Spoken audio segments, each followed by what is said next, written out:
Channel 9, this time from Warwick Farm in Sydney with the 1600 metres Chipping Norton Stakes. In fact, the Chipping Norton is the only Group 1 race run at Warwick Farm. There's only a small field of 5, but what it lacks in quantity, it sure makes up for in quality. Number 1, Juggler, the favourite, is at $1.90. Number 2, Dupain at $51. It'll be too short for him. Our old mate Octagonal, and I bet Simon O'Donnell's watching in Melbourne, is at $4.70. Bookmakers have got him a little bit longer. Number 4, Falonte, runner-up at this Cox Plate, and I think he'll beat Juggler today. He's showing $2.70. I hope he'll beat Juggler. I've backed him.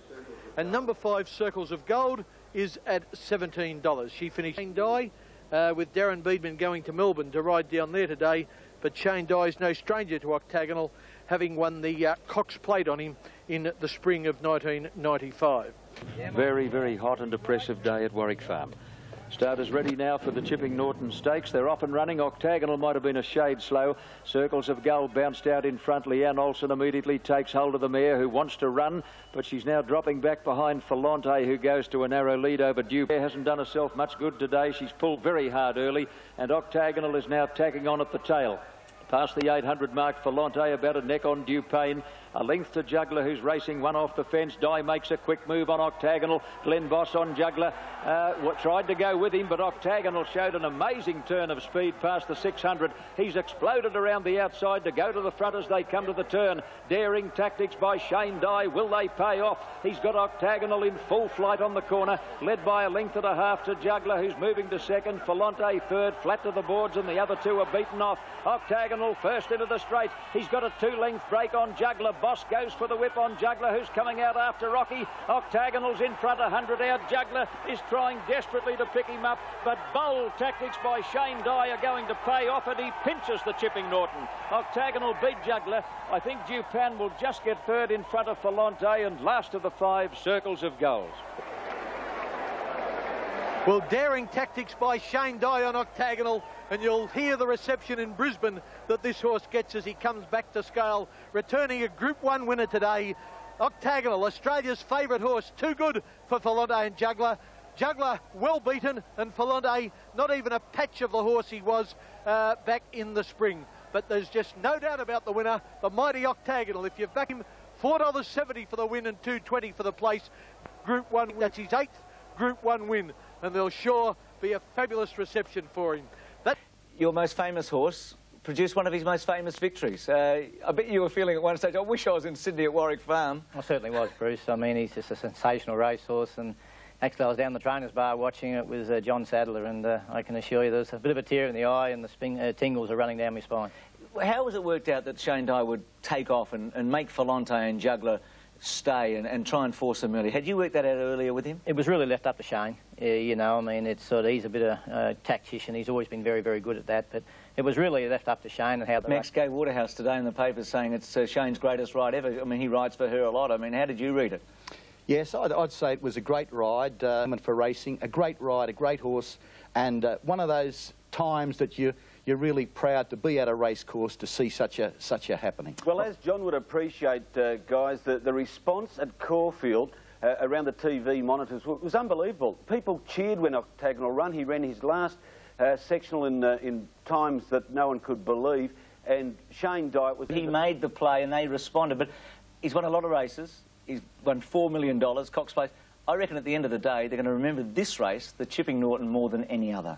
The wood on Saintly, this is Octagonal at his best. Will you have a crack at Saintly in the Australian Cup, or keep him in Sydney for the Randwick? No, he'll be in Sydney for the Australian Cup. In Melbourne? Melbourne. In Melbourne. You're going to take him down, He's eh? going down for the Australian Bart said Cup. you're wasting your time. It's too hot down there, and Saintly's acclimatised and he's ready. Yeah, oh, well, he's got, you know, he's going to be in for an awful big shock. I've beat him before, and I'll beat him again. Do you reckon you can beat him in the Australian Cup? Well, I beat him every time, you know, before when he was a 3-year-old, you know, when Saintly was in front of him, we'd beat him. When he was behind us, we'd still beat him. So I think, you know, it's going to be one heck of a race. But, this is going to be a sensational race. I'm glad you're coming. I can give Octagonal 2-length start and beat him. I think Juggler went tremendous yesterday to give him 2-length start and running to just a dash over a length. It will be interesting to see if Saintly can prove me wrong, if Saintly can give him 2-length start. Saintly ain't any horse, I'll tell you. Yeah, Keith, you think Saintly will win, do you? I do. It was a Fantastic day all round, and as I said, this horse now I think has gone into Australian folklore. There are two Race that generated more crowd excitement on this track than the days of Kingston Town. Goals. That was a Ned Kelly job. Yeah. You thieved it. The second horse, Juggler, run very, very well because he's run the same time, broke 33 seconds for the last 600 metres, so you can't take anything away from him. Look, what a sensational race. He is a people's horse. We've spoken about Saintly being a people's horse. Look at the crowd there yesterday. At Caulfield, where I was yesterday, I was a long way away from it, but fair dinkum, you felt as if you were there. The people were just absolutely enthralled by what this horse did, and particularly what Shane did. Was just such a gutsy ride, and there's happy people. Everyone, I'm sure, was that Gay just congratulating you? Yeah, she was. She congratulated me.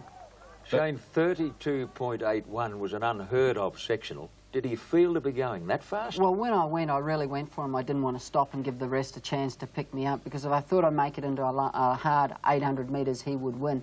And that certainly takes a little gloss off the Surround Stakes, because we only had 6 to start with. Now there are 5. Melanie May went right off. I hope Rodney Quinn's okay. I think he is. They're off and running in the Surround.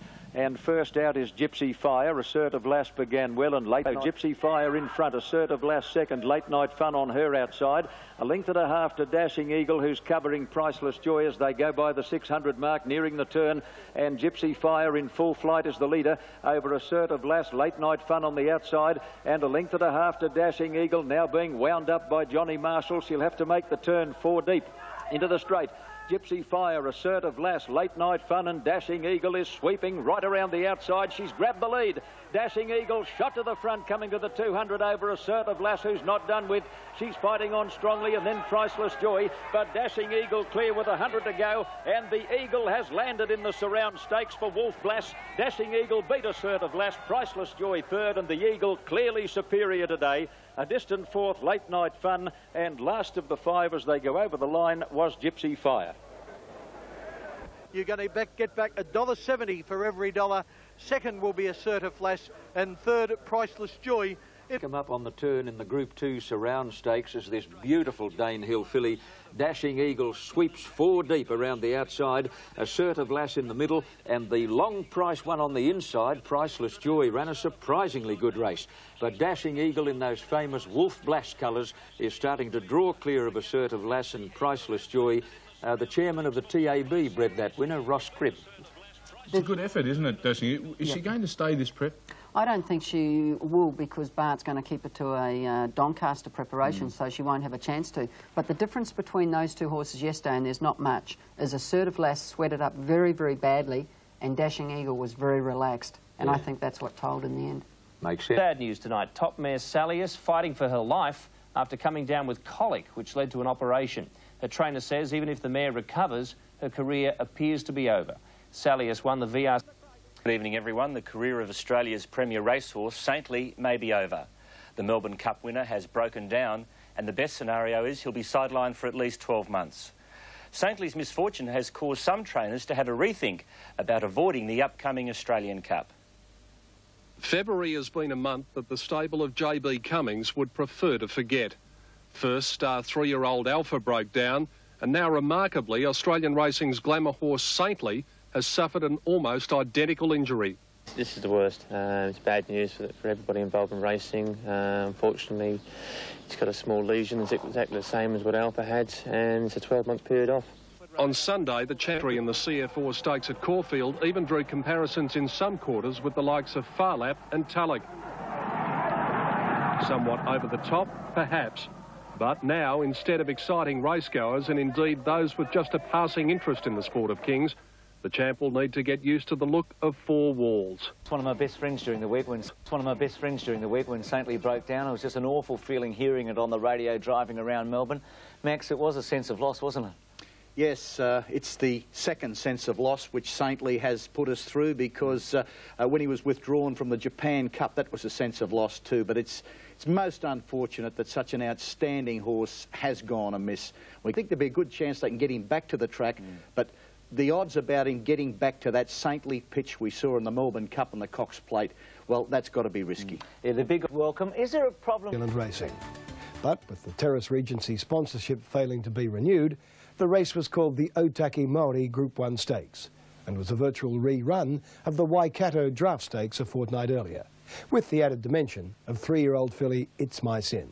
2 lengths to Everton, who's gone up outside of Vienda Cross. He's the last as they run down the side, 500 to go. And here Penegold just in front now to Ballroom Babe and Rough Legend the outside. They've slipped them by 3 lengths to It's My Sin and Mr. Muffet as they turn and go for home. Penegold in the centre, Ballroom Babe on the inside. Rough Legend, It's My Sin is running home pretty well with Dom Daniel. In behind these runners, Aristocrat and Kingston Bay's drawn to the outside. Ballroom Babe inside of Penegold. It's My Sin is coming after them quickly, and Rough Legend and Everton is flying. It's My Sin in front. She'll win the Group 1. It's My Sin, Penegold, maybe Bartavia and Everton.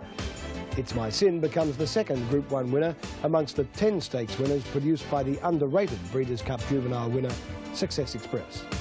It's My Sin with that Can Grande will have to defy modern-day weights to win tomorrow's Group 1 Oakley Plate at Caulfield. But despite the hefty task, trainer Cliff Bashford is convinced his horse will win. Can Grande will carry 58 kilos in tomorrow's Oakley Plate, and in the past 25 years, no horse has carried that weight to victory. But trainer Cliff Bashford is confident tomorrow, and he'd be up with the lead tomorrow, and I'd expect him to win. Group 1 1100-metre sprint for the fastest horses in Australia, I probably should say. Here are the prices, the early tote dividends. Remember, these are Victorian Super Tab odds. Number 1 Can Grande showing at $6 or odds of 5 to 1. Moss Rocket at $9. Spartacus at $5. Royal Discard at $17. Ruffles $9.50. Drawn a bit deep, she's got a chance, the Newcastle mare. Street Talk at $17. Clang at $8. Always a chance, $10. And the horse I like, the Lee Friedman trained Rock You, is equal favourite. I thought he'd be longer odds at $5. Rock You to be ridden by Greg Hall, who does... Should go. They're racing. And Can Grande jumped out pretty well towards the inside with Blazing Reality, beginning very quickly also as Spartacus straight to the front. And Spartacus will lead on settling down from Can Grande, a length and a half further back as Street Talk. They're followed closely over on the outside. Going up quickly there is Moss Rocket. 2 lengths further back in the field is Rock You on the outside of Another Excuse. A length and a half then further back as Ruffles, being followed by Blazing Reality. Royal Discard in behind them, Clanger, followed by Always a Chance, and Prince Marauding is last of all. The leader is Spartacus up to the home turn. A half length to Can Grande, a length and a half Street Talk, Moss Rocket, 2 lengths to Rock You, and they're followed by Another Excuse. Further back in the field of Ruffles, a good long gap to Clang as they're making the home turn, and they straighten up, 350 to go. Spartacus being joined by Can Grande coming down the outside there, well out in front of Rock You, followed by Street Talk and Moss Rocket. Spartacus is the leader with 200 metres left to go. Can Grande can't go on at the moment. Spartacus is well clear. Rock You is running home well down the outside. Can Grande behind them. Ruffles followed by Another Excuse. Spartacus is stopping, but he's going to see it out. Spartacus leads all the way. Spartacus a big winner. Spartacus wins from Rock You, tight for third. Clang or Another Excuse ahead of Can Grande. Ruffles is back behind them, followed by Royal Discard. Further back Prince Marauding, and then came Street Talk, Always a Chance, followed by Moss Rocket, and Blazing Reality has run last. Is Always a Chance as they came towards the turn, and Prince Marauding went past him. Spartacus led by about a neck to Can Grande, 2 to Street Talk, 1 to Moss Rocket at the turn, a length and a half to Rock You running on, and then came at the head of the others is Ruffles into the straight. Spartacus leads from Can Grande, shaken up by Beedman. Then came Street Talk, who's flat to the boards as Spartacus kicked away on Can Grande at the 200, and the 3-year-old leads by more than 2 lengths. Rock You racing up towards Can Grande into second placing. It's Spartacus clear though from Rock You and Can Grande, and Spartacus wins it by a length and a quarter to Rock You. Third a photo, Clang flashed home, and Another Excuse from Can Grande, who weakened. The Heath. Spartacus was given the task of carrying the same weight as the great Scalacci when he won the Oakley Plate as a 3-year-old. Spartacus in front of the 150. Can Grande can't get him. Rock You on the outside, coming home well. Spartacus hanging on. He's holding Rock You. Can Grande and running on late. Another Excuse. Spartacus wins the Oakley. I can't understand it, honestly. He either runs a track record or a breath away every time he goes round. First, second and third. Spartacus far too good, equalling Scalacci's weight-carrying effort with 54.5 kilos. He gave Darren Beedman 3 for the day and his first Oakley Plate on an all-round perfect sprinter. Outstanding sprinter. He come out of the blocks like Ben Johnson. But then when he got there, he just turned off like De Castella. So, you know, he was breathing well underneath me, and, you know, he felt like he wasn't stressed out at all. And once you can get a horse to do that mid-race, they always tend to finish it off quite well. Always good value. Spartacus at 5-1 today, sprinted away. Rock You a game second, Clang completing the 3-year-old's trifecta.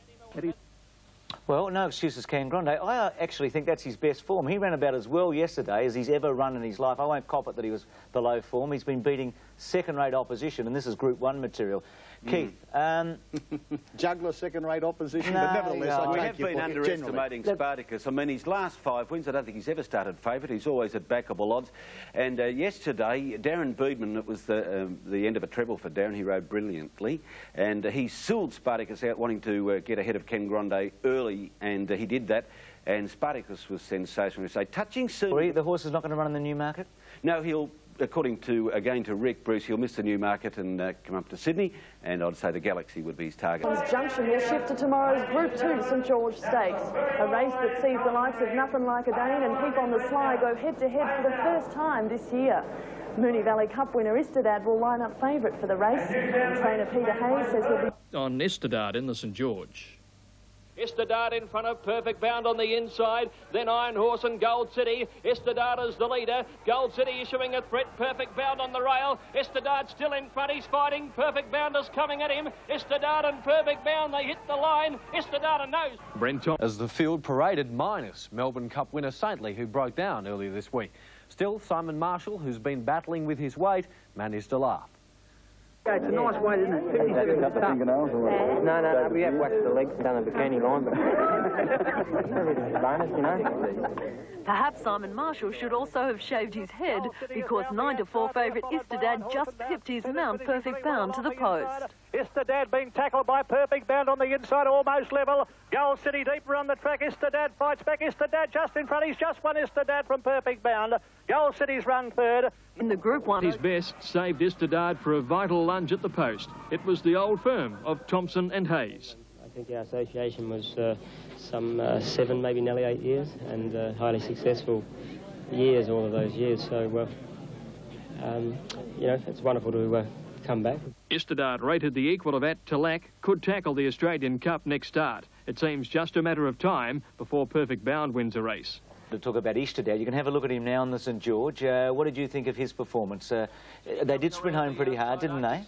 Well, he's more of a staying type, Bruce, but the way this race is being run wouldn't have particularly suited him. It would have been the more pressure the better, I would have thought, from Istedad. But here he is supplying his own sections, and certainly he's under pressure, but he responds well. At the end of the day, the clock didn't lie. He's produced a remarkable finishing section, and I think that shows that confirms something we already knew, that Istedad is a very, very good horse, and I don't think this is the last time he's going to win. He just held off Perfect Bound. He seems to find the line, Keith. In the Moonee Valley Cup, I remember he looked beaten but found something. Yes, I can't remember the last Moonee Valley Cup winner who went on to win at weight for age, so he is a versatile galloper. Perfect Bound was jumping from 1,400 metres, 1 run too soon. They're going to clash again in the Australian Cup, and there won't be much between them, about 5 lengths behind Octagonal. Okay, you're quick to jump. You had Octagonal 10 lengths behind Saintly last week. Peter Hayes, the trainer of Istedad. Welcome back. Well, the horse that will start odds on in tomorrow's Group 1 Futurity Stakes at Caulfield has been called many things, including a future champion. But it seems that last tag may be the only correct one. Even the greatest race callers have been led a merry dance by this colt. Straightening up and Moore Yard as well, clear. The Big O's middle brother, Moorward. But Moorwad's got a good break on Alpha with 150 metres left to go. He's nicely clear, Moorwad. Moorward finds itself 3 wide early. But it's all Moorwad. He is a very smart horse. But Moore Yard showed a terrific turn of acceleration.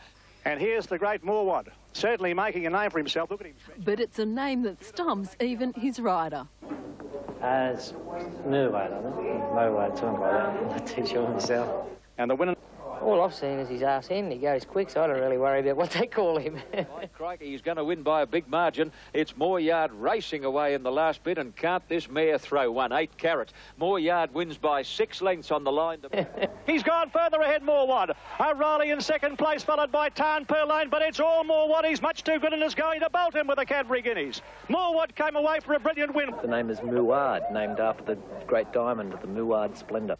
One of the dearest diamonds in the world. It's the diamond that Richard Burton gave Elizabeth Taylor. So the film stars must have a lot of money. It's worth 11 million, I believe. More what? The money throughout his career. The three-year-olds won. Money throughout his career. The three-year-olds won 5 from 6 starts for $340,000. And if the real name fits, so does another coined by his fans. A real touch of class, this horse, Moorward. He wins easily. You got a nickname? And away they go. Cut up rough the first out. Shame has missed it by a couple of lengths, has dropped out to last. Zuccarino got out well. Moorwood going very quickly up on the outside to Shame as they race down towards the 800-metre mark, and Moorwood under a tight rein, leading a half length to Star Dancer. A length and a half further back, Del Sol on the inside of Zuccarino, closely attended by Cut Up Rough, and 2.5 lengths to Shame at the back of the field. Moorwood just in advance coming up to the 700-metre mark, a half length to Star Dancer, who's trying to put the pressure on him. 2 lengths away came Zuccarino on the outside of Del Sol, a length and a half, Cut Up Rough and Shame as they're making the home turn.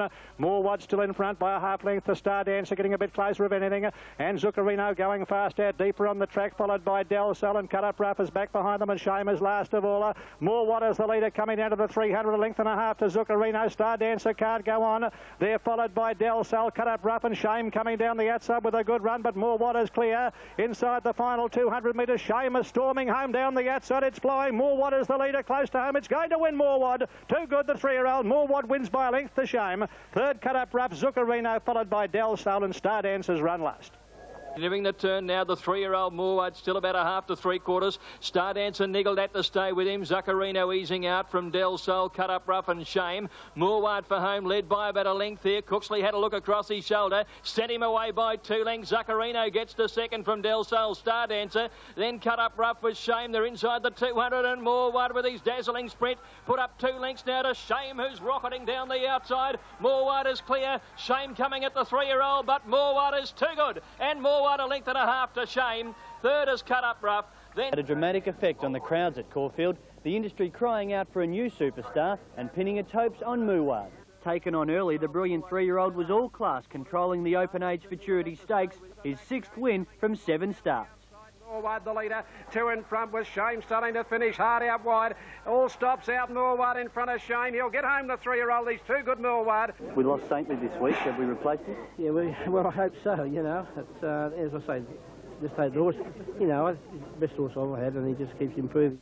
Moorwood, the odds at mid-race, Moorwood fired up, but simply accelerated away to win his 6th race in only 7 starts. And he hasn't done much racing, and so, you know, he's gone pretty easy, you know, and the horse is going forward in leaps and bounds. So I just got to nurse him, that's all, and just take him home now and put him in the bedroom and look after him. Clary certainly looking after the best horse he's ever had. Moorwood now heading to Sydney for the Doncaster, where he's well weighted on only 51 kilos. Shame, another good placing at 12 to 1. How did you assess it, Keith? Well, this is racing's new shining star. We're glad we've seen him in Melbourne. You'll see him in Sydney now, Max. He started off as Little O, Octagonal's little brother, a $400,000 plus yearling purchase. Now he's a $500,000 racehorse, and that Star Dancer out the back who served it up to Moorwood. Moorwood broke his heart. He finished last. So yesterday, Moorwood, having his first test at top level against Open Company, did it at both ends. He ran the last 600 metres in 34.38. That's flying. So you give him ticks all round. Do you give him ticks all round? I thought it was a workmanlike win. It was served up to him. He came through the pressure test with flying colours, but Keith, Istedad came home quicker than Moorwood yesterday, and I do think that that's a point. I think that's more a good run by Istedad than a substandard run by Moorwood. Moorwood is a very good horse. 2 different races. Moorwood jogged along early and had plenty there. Moorwood, conversely, had it served up to him earlier.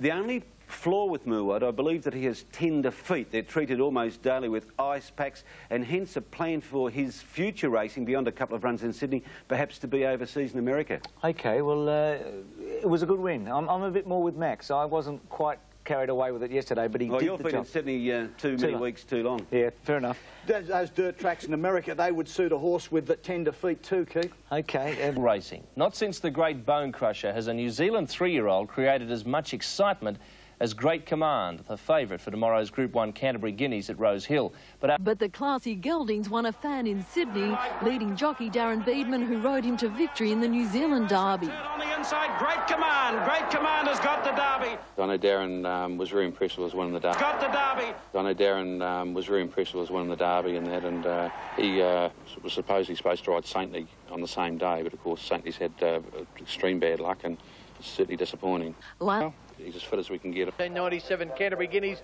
here this year, and I understand in the future to be run at the STC's premier track at Rose Hill near Parramatta. And it's 1,800 metres. In previous years at Canterbury, it's generally been 19. Right, number 1, Great Command, the Kiwi Derby winner, is into $3.20. He's a hot favourite. Number 2, Intergaze at $5.50. Number 3, Ebony Grove at $5.50, almost out to $6. King Ivor is $8. Number 5, Kiwi Hero, is into about $26 or $7. West Point at $8.50. Number 7, Babu's Boy at $51. Number 8, Flak Jacket at $61. Number 9, Star Covet, well in commission at $10 exactly. Might and Power is at $21. Is bobbing around a bit, off and running in the Guineas. Ebony Grove, a shade tardy. He's a Dane, jumped away smartly with Great Command. Intergaze is quickly into stride, so is West Point. And there's one of the NZers, Kiwi Hero, going quickly on the outside to grab the lead in the run to the first turn. And Ebony Grove, and 2.5 lengths away, Babu's Boy. Around the top turn, and with 700 to go, Might and Power the leader. West Point second, third Kiwi Hero. King Ivor's been 3 deep from the outset. Intergaze getting a lovely run, followed by Flak Jacket. Great Command will want a bit of luck. He's bailed up on the fence. He's a Dane in a spot of bother, followed by Ebony Grove, who'll be carted deep on the turn and sweeping right around the outside. Babu's Boy as they turn the corner. 400 out, Might and Power the leader. West Point goes to him pretty easily on the outside. Intergaze is after them now, and Great Command into the clear, taking a while to get going. At the 200, Might and Power fighting back. West Point's gone. Intergaze has grabbed Might and Power. They're clear of Great Command, but Intergaze shot clear 100 metres out. Craig Carmody goes for home, and Intergaze for the Canterbury Guineas. Intergaze beat Might and Power, Gallant in defeat. Third's close, Great Command and West Point, and then California, he's a Dane, followed by Flak Jacket, Star Covered. Ebony Grove a bit disappointing over the last bit. Further back, La Grande Moose, then Don Tristram, followed by Kiwi Hero, King Ivor, and Babu's Boy last in the Tui's Canterbury Guineas for 1997. Number 2, Intergaze, though, if you've backed him, $5.70 and $2.20. I'll just check the number for Might and Power. Number 10 will pay $4.80, and if the favourite has got third, he will pay $1.60. But very Canterbury Guineas yesterday. Good win, Intergaze, wasn't it? Well, Intergaze is a very good 3-year-old, and certainly I think he can get better than he was yesterday. Second start after a spell, little bit fizzy in the enclosure before the race, but settled perfectly during the race. Very promising horse. It's hard to see any of those who finish behind him beating him in the coming 3-year-old events. Certainly there's a couple that will improve. West Point will improve. Great Command, I thought, was a trifle disappointing. I don't want to be on him for the rest of the autumn against these type of horses anyway. Well, he's had a run, wasn't it? Might and Power. Well, he's graduating from midweek company. He's a good, tough horse, a genuine horse, but he was certainly more seasoned than his rivals yesterday, almost. I think you've got it right, Max. When you look at the finish of this race, there's nothing behind Intergaze that you could really make a genuine case for reversing the finishing order when they meet again. Craig Carmody repaid a promise by his former master, Rod Craig, for a Group 1 win, and that promise made 14 years ago, I believe. Well, he's got a long memory. Yes. Well done. What about Guineas in the Skyline yesterday? 6 out of 6. This is the favourite for the Golden Slipper, John Hawke's trained horse. He looked to be pretty... I mean, it's hard to knock good horses, and we shouldn't do it. It didn't look to be a whole lot of improvement after this win. Oh, no, and he was allowed to canter in front, which enabled him to produce a very, very fast last finishing section. It's Encounter outside of him. Certainly, Encounter has greater scope for improvement. I wouldn't say Cassidy over-punished Guineas, but might have been able to find another neck. I think there's more improvement in Encounter. You don't knock winners, Bruce, and I'm not here to knock a winner, but I do think 5-1 about Guineas and the Golden Slipper at this stage is unders. I do think if he draws badly, he's got the job ahead of him, and I'm not convinced that the Sydney 2-year-olds are better than those seen in Melbourne. I'm sure the Blue Diamond form is the best form so far this year. Guineas is 5-1, Schubert and Knowledge 6-1. A quick early tip there, Keith? Oh, Schubert on his Blue Diamond run. Like Max, I think that Guineas, well, he's been up a long time, and he's not going to get such an easy run in the slippery. It's the one they've come for. Silver Glade is the one that has firmed up fractionally here. Silver Glade would be just under its price on the tote at the moment, about $4.25. I'd see you, $4.25. I'd see you right. The inside now, Captain Moonlight linked up, and the field is set for the Caulfield Autumn Classic. They're ready now, underway. Tarnpur Lane, one of the first to bounce out, allows Space Cash to go through on the inside and run to the lead. Oracle settling down third from Captain to Silver Glade. Space Cash to the 800 by more than 2 lengths to Oracle. 1.5 to Maximal on the inside of Tarnpur Lane. Captain Moonlight a length away. 1 to Jogar, who's ridden along at the moment as Silver Glade starts his run. And the filly Suggestive as last as they bunch it a little at the 600. And Space Cash is joined by Oracle. Tarnpur Lane is going well on the outside of them. Captain Moonlight is wider out, followed by Maximal behind the leaders looking to get out. Then Jogar, Silver Glade and Suggestive last. Tarnpur Lane takes the lead from Oracle and Space Cash when they corner. Then came Captain Moonlight behind the leader. Tarnpur Lane into the straight. It's Tarnpur Lane from Space Cash on the inside. Silver Glade is coming with a run down the outside. He's finishing quickly and Jogar the inside. Tarnpur Lane is tackled by Silver Glade and Jogar. It's Silver Glade taking the lead out wide from Jogar and Tarnpur Lane and Silver Glade. Silver Glade a length and a half to Jogar second, Tarnpur Lane third, and every chance for Maximal and Captain Moonlight. Then Space Cash, a long break to Oracle, and Suggestive last of all. Disappointment for connections of Golden Slipper favourite Schubert, who has been withdrawn from the big race because of shin problems. But better news for Brian Guy-trained gelding Fraud, who demolished his rivals in today's Black Opal Stakes in Canberra. We pick up the closing stages.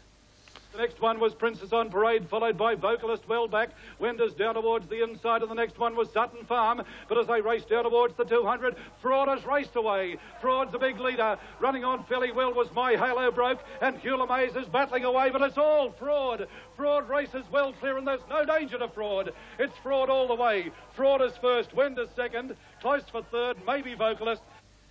Another shock for horse racing today. The career of last year's Golden Slipper winner, Merlene, is over. Trainer Lee Friedman decided to retire Merlene this morning after the filly experienced breathing problems following a barrier trial. Merlene, one horse who knows all about setbacks, is New Zealand veteran Viander Cross. And after some crippling injuries which sidelined him for more than 2 years, he's back in Melbourne to contest Monday's Australian Cup. I think he... One of Viander Cross's... Kenny, and race 7 at Flemington is the AV CUNY Stakes. 3-year-old fillies of 1,600 metres. They're starting to go into line. I better smarten up. Number 1, Zaya from the Peter Hayes stable is showing at $9 or 8 to 1. Denendry, trained in Sydney by Bart Cummings, second up after a spell. She's favourite, $3.10. I think she'll win. That's for $1 investment. Derove is at $8. Chevelle Place, consistent and in form at the moment, is showing at $5. Akarana at $11. Soraya, another Peter Hayes trained runner, is at $10. Tambor, another Sydney runner trained by Clary Connors. This young miss, she'll be running home strongly. She's showing at $5.50. Pray for Rain, that's REIGN, is at $9. Outside by Denendry, back behind them Sea Gem, Zaya second last and Tambor last of all as they come up towards the home turn. Just over 600 metres left to go, and Saria on the inside, a half length clear. Going up on its outside very fast there is Regal Crown to take it on as they straighten up a length and a half further back. Chevelle placed, and they're followed closely over on the outside by Pray for Rain Akarana. Over on the inside is Day Rebay, Priceless Jewel. Denendry's a fair way back but starting to wind up, and well back as Tambor, and Zaya near last as they come down with 250 to go. Regal Crown has kicked away about 2 lengths clear of Saria. Denendry finishing very fast down the outside. Chevelle Place behind them, and Day Rebay also coming home pretty well. But Regal Crown with a handy break, 100 metres left to go. Denendry flying down the outside will be too late, and Regal Crown wins it from Denendry. Saria's run third, followed by Day Rebay. In behind them then at the head of the others would be Tambor, followed by Chevelle Place, Akarana, Pray for Rain. Zaya's a long way back, followed by Sea Gems, and last home is Priceless Jewel. At the 600 mark, and Graham's Choice almost joined by General Nadim. In third place, Dance Beat on the outside of Accuse, followed by Special Dane and Pilfer, and Rocket to Mars last as they turn for home. Straightening up, and Mick Dittman is swinging to the General. He took a half-length lead immediately after turning the corner over Graham's Choice. Dance Beat running on, followed by Special Dane. Coming to the 200, and Mick clicks up, and General Nadim's 2 in front of Dance Beat and Special Dane on the outside. General Nadim is well clear. He's got further ahead now. He's 3 in front of Special Dane, who's running home well, followed by Dance Beat. But General Nadim leads the troops home in a canter. In the Todman, Special Dane second, Dance Beat third, followed by Accuse. Used to like about him, his speed and stamina, and the attitude to relax and do everything right in the race. And if the Colts owners won't pay the $100,000 late acceptance fee for the slipper... I'll pay it myself. In the And a pronounced favourite, General Nadim. Yes, I think General Nadim, Bruce, is a worthy favourite. I'm not saying he's a worthy good thing, but he won in a manner yesterday. He wasn't racing against rivals, he was racing against the clock, and he came through it well. The important... Historically, the Golden Slipper is not won by speed horses. Sure, you've got to have a turn of foot, but by horses that can take the rough and tumble and finish on strongly. Max spoke to Mick Dittman, the jockey, and asked him after the race. So going to the in the fillies trial, Rose of Danehill also impressed as a big chance to give trainer Lee Friedman his 5th slipper win. And Rose of Danehill in the centre, taking a while to get going, but she's going now. Rose of Danehill has burst to the lead close to home, and she's drawing away, and Rose of Danehill wins the Riesling. On Ladies' Day at Rosehill Garden. Max, there wasn't a lot in the times between General Nadim and the fillies yesterday. Watching, it looked a pretty, almost a roughhouse race yesterday. How'd you see it on site? Well, it was a very good race, and certainly at Rose of Danehill, she's a very competitive filly. She's a very placid filly before the race. Her own makeup makes pugnacity in getting out, but on the outside is all the rave. This is a good sign. Have a look at this. She takes a bump, she takes another, and that's a sign of a horse that's really trying, isn't it? Now, Ray Murray described this as good competitive riding, well within the bounds of what we can tolerate. Looked to me to be a borderliner. No, very, very clearly good competitive riding. The only doubt I've got about the form, Keith, all the rave, you noticed that yesterday. Well, Bobby Thompson doesn't even think she's good enough to pay up for the Golden Slipper. So I'm not taking... I was surprised General Nadim was in as short as 9 to 4. Lee Friedman's won the last 4 Golden Slippers in a row, and he's got Rose of Danehill and Knowledge. You saw Knowledge trial on Friday? Went very nice. I just won at Coolmore Classic. I've just got time to give you the tote prices. Number 1, Dashing Eagle is favourite, showing at $3.70. The Asserta Flash, second favourite at $4.80. $10 Bionic Bess, $41 Love Dance, $9 for Amber, into $8.50 as I speak. $16 Flight to Fantasy, $81 Misty Dawn, $10 Timeless Winds. I like Shindig, she's at $9.50. Vigil at $34. Ken Bell $17. Hello Dale $34. Priceless Joy is into $12, and Precious Glitter at 100 to 1 or $101. Timeless wins the inside. They're off. Shindig might have got a squeeze and went back to the tail of the field. Bionic Bess is a bit tardy.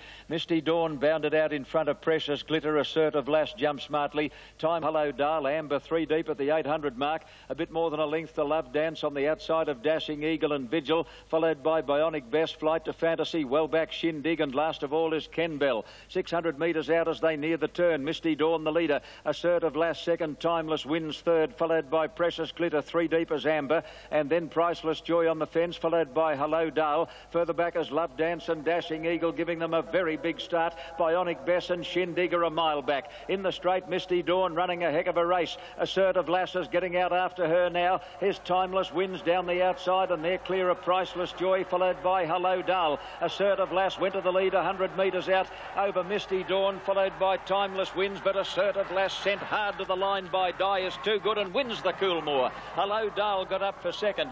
A big go for third, Misty Dawn. Ken Bell wide out. Timeless Wins, Flight to Fantasy close up. Then Dashing Eagle, followed by Priceless Joy, Vigil, Love Dance, Shindig, Amber. Well back as Precious Glitter, and Bionic Bess back with the tail enders. Another Group 1 win to Gay Waterhouse, $4.90 and $1.90 if you've backed the Shane Dye mount. Dashing Eagle never really in it. Assertive Lass winning. They've had some great duels. Max spoke to Gay Waterhouse after the race, and the obvious question, will it be the Doncaster 1600 or will it be the Oaks over 24? Well, this is the $64,000 question. I just like the dust to settle, and I'll make up my mind in the next week. We've got 2 options. We've got the Doncaster, which one would probably think is a more suitable race, but I think it'll be a lot harder to win than the Oaks. But both races she's nominated. Enthusiastic group. The point about the win yesterday, it did favour, the tempo of the race did favour horses that were up close in the Coolmore, and she was able to adapt to this.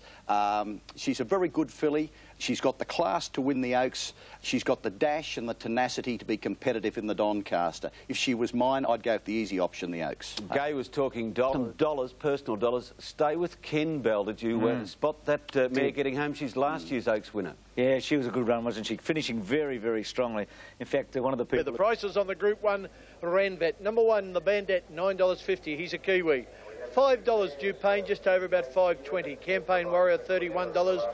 13 Skybow. Iron Horse at $17. Arcadia $11. Circles of Gold by Good She Look Well $6.50. They're off in the Ranvet.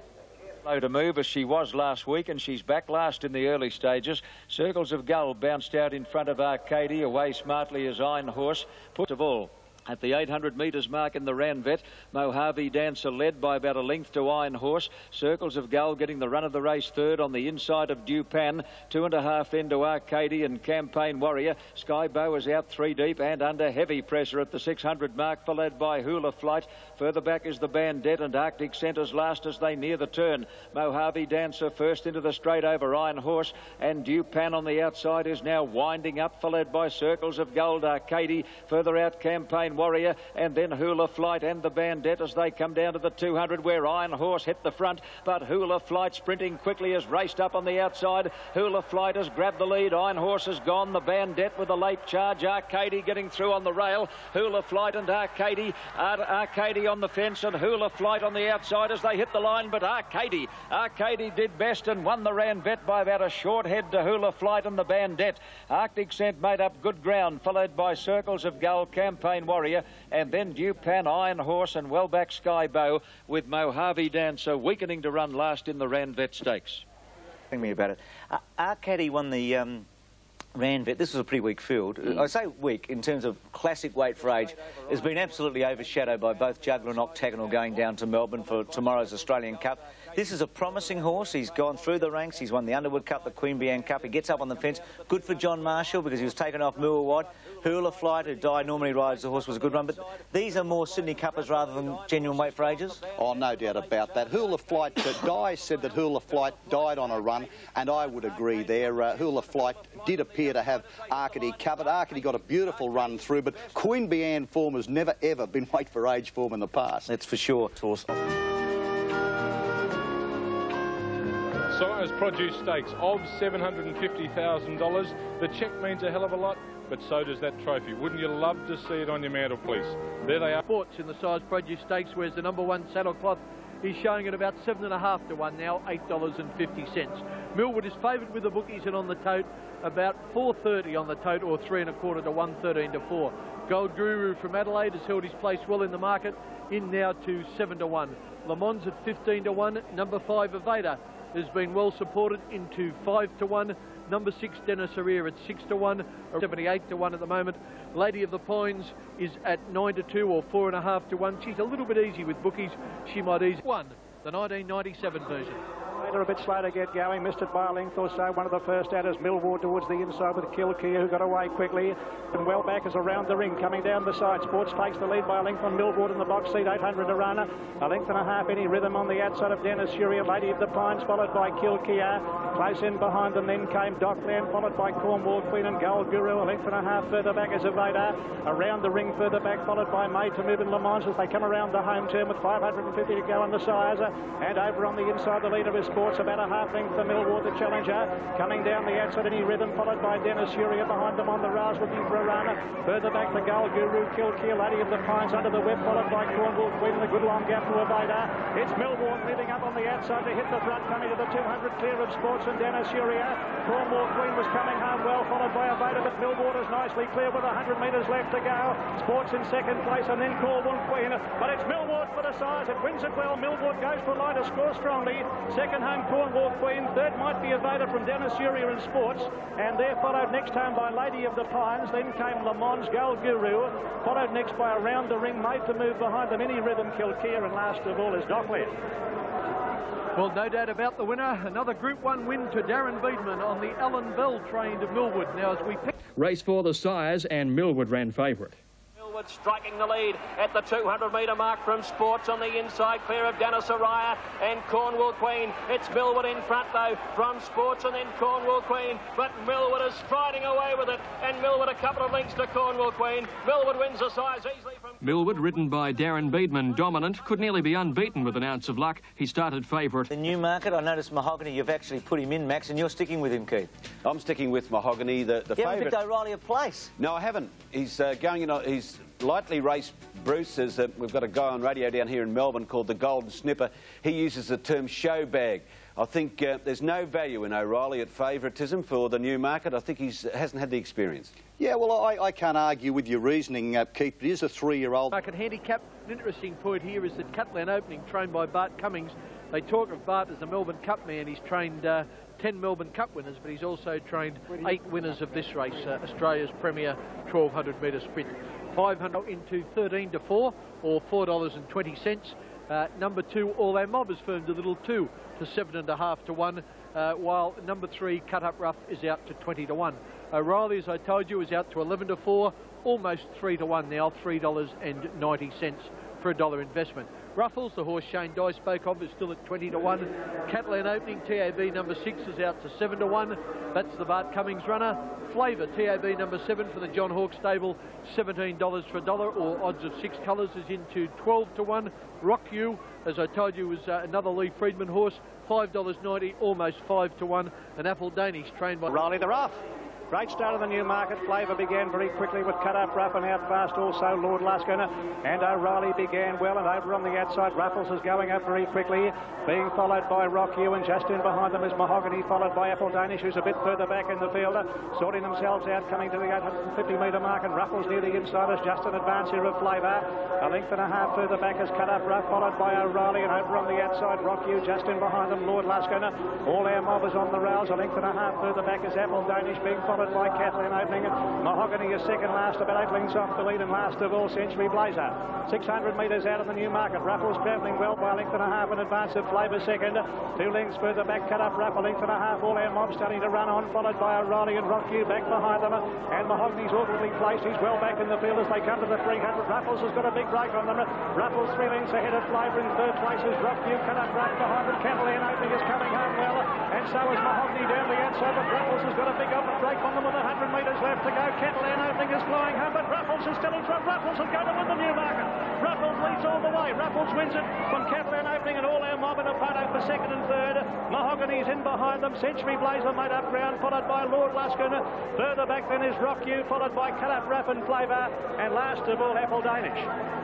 Ruffles beating Catalan Opening and All Our Mob. And if you back Ruffles on the toe, TAB number 5, a Group 1 win to Shane Dye, 22 back, and the leader is Ruffles, a length and a half in front from Flavour second. 2 lengths further back, O'Reilly on the outside of Cut Up Rough. Then Rock You further out from Apple Danish. Behind those is Catalan Opening. Mahogany is a long way back. He's back last. Just in front of him now is Lord Luskin. And at the moment, O'Reilly's under a lot of pressure. He's gone, O'Reilly. He's been eased up out of the race. He's broken down, O'Reilly, and Ruffles 4 in front of Flavour. Then Catalan Opening starting to rattle home from All Our Mob. Then Mahogany coming late, but Ruffles is a mile in front. He's 3 lengths, Catalan Opening. Now Mahogany, All Our Mob finishing hard, but Ruffles wins the Newmarket. A length and a half to either Catalan Opening or All Our Mob. Ryder was favourite in the Newmarket handicap, but broke down 300 metres out. It was sheer speed as Ruffles ran her rivals ragged. Ruffles still 4 lengths to Catalan Opening, All Our Mob. Mahogany getting out late, but still Ruffles in front. A surprise coming up. Ruffles by 2 lengths, and Ruffles has won the Newmarket from, I think... Ruffles just the 12th mare to win this race, and the first since Special in 1988. But sadly, the end for O'Reilly. The colt injured a suspensory and has been retired to stud. Ruffles' first leg of a big double for Shane Dye. Catalan Opening, Bart going for his 9th Newmarket, had to be satisfied with second. Champion racehorse Octagonal will make his final appearance in Melbourne on Monday when he takes on Juggler in the $1.2 million Australian Cup. After the Cup, the Big O will return to Sydney to complete his illustrious career before being sent to stud in the spring. Everything's in place for Octagonal to go out as a true champion in Monday's Australian Cup. I feel pretty privileged really to be a part of it, you know. I mean, the bottom line is that he owes us nothing, and when he puts the Big O cap on and gives him the Big O cheer when he wins. There was a tumult in Melbourne, in fact 3 with the sides.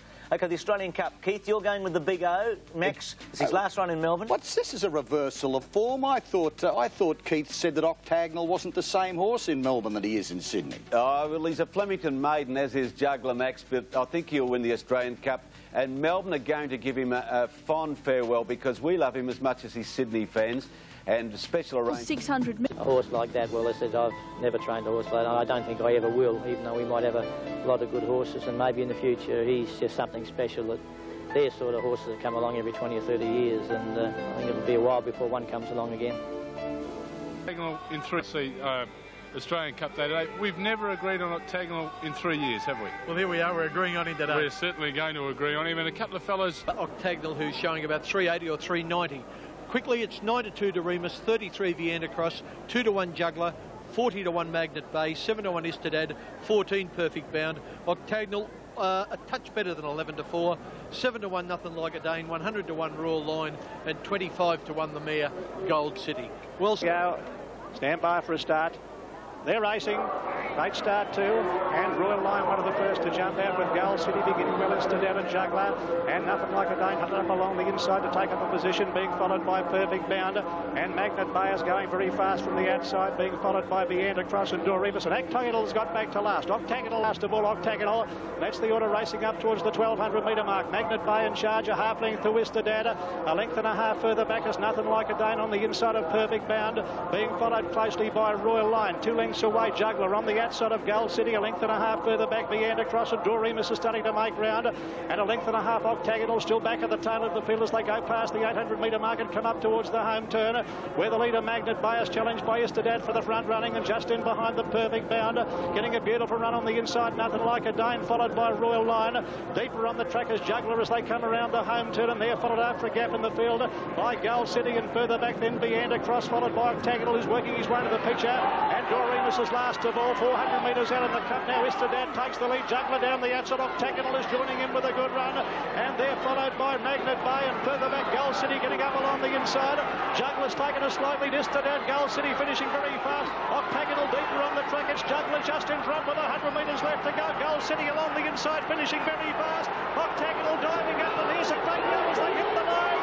Oh, very tight Octagonal. Gold City just ahead of Juggler and Istadad, and a terrific finish in the Australian Cup, followed by Nothing Like a Dane, Magnet Bay behind them, followed by Perfect Bound, and further back to Royal Line, Vianda Cross, and Doremus has run last. Career here in Melbourne, the star 4-year-old won a thrilling Australian Cup at Flemington.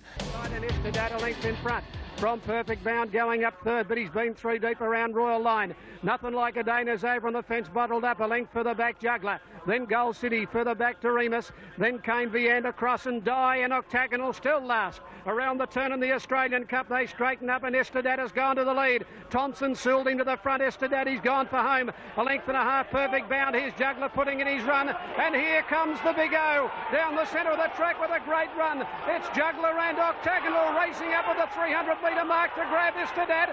Juggler's put his head in front. Octagonal, Istadad, followed by Gold City. It's Juggler a neck in front. Octagonal trying to lift. Gold City back on the fence. Octagonal, Juggler and Gold City down to the line. Octagonal, he's got there outside. Then it was back to Sydney. Stirring struggle. Juggler gets to Istadad at the 300. Octagonal in turners chiming in, and Gold City gets up on the inside. Juggler, Istadad, Octagonal the outside, and Gold City along the rail. Juggler just in front. Gold City pegging it back with the Big O coming at them. It's Gold City, the Big O the outside. They hit it. Oh, Straining with... Over on the inside's Gold City, and down the outside comes Octagonal, and you watch the big fellow put in. He'll get the money. It's Octagonal with Die pushing him, and there's no doubt about him. He gets Gold City. First will be Juggler, second national fourth in the blue colours. But there's only one Octagonal. The crowd will yell themselves hoarse as Shane Die brings him back to scale, completing a great Group 1 double for Die. They said once a lead Juggler back to scale. There's Shane Die. They used to boo him in Melbourne, but I can assure you they're cheering him today. And well they might. Simon O'Donnell, we've got to take our hands out, or our hearts out, to Octagonal and to Shane Die. Weird because I can hardly speak. Yeah, it's pretty spine-tingling, Simon. You know, I mean, he's been something special to me over, a long period of time. And I suppose, going out from Victoria on a, race like that today, I mean, words fail me, really. I mean, what do I have to say? He's just an unbelievable horse, and to get the reception he's got today, and he's always been a champion, and I think he's proved it in more ways than one. And I think today was the real nail in the coffin, I think. So I don't think he's got any knockers now, fresh anywhere else, anywhere. So I think he's really proved his point today.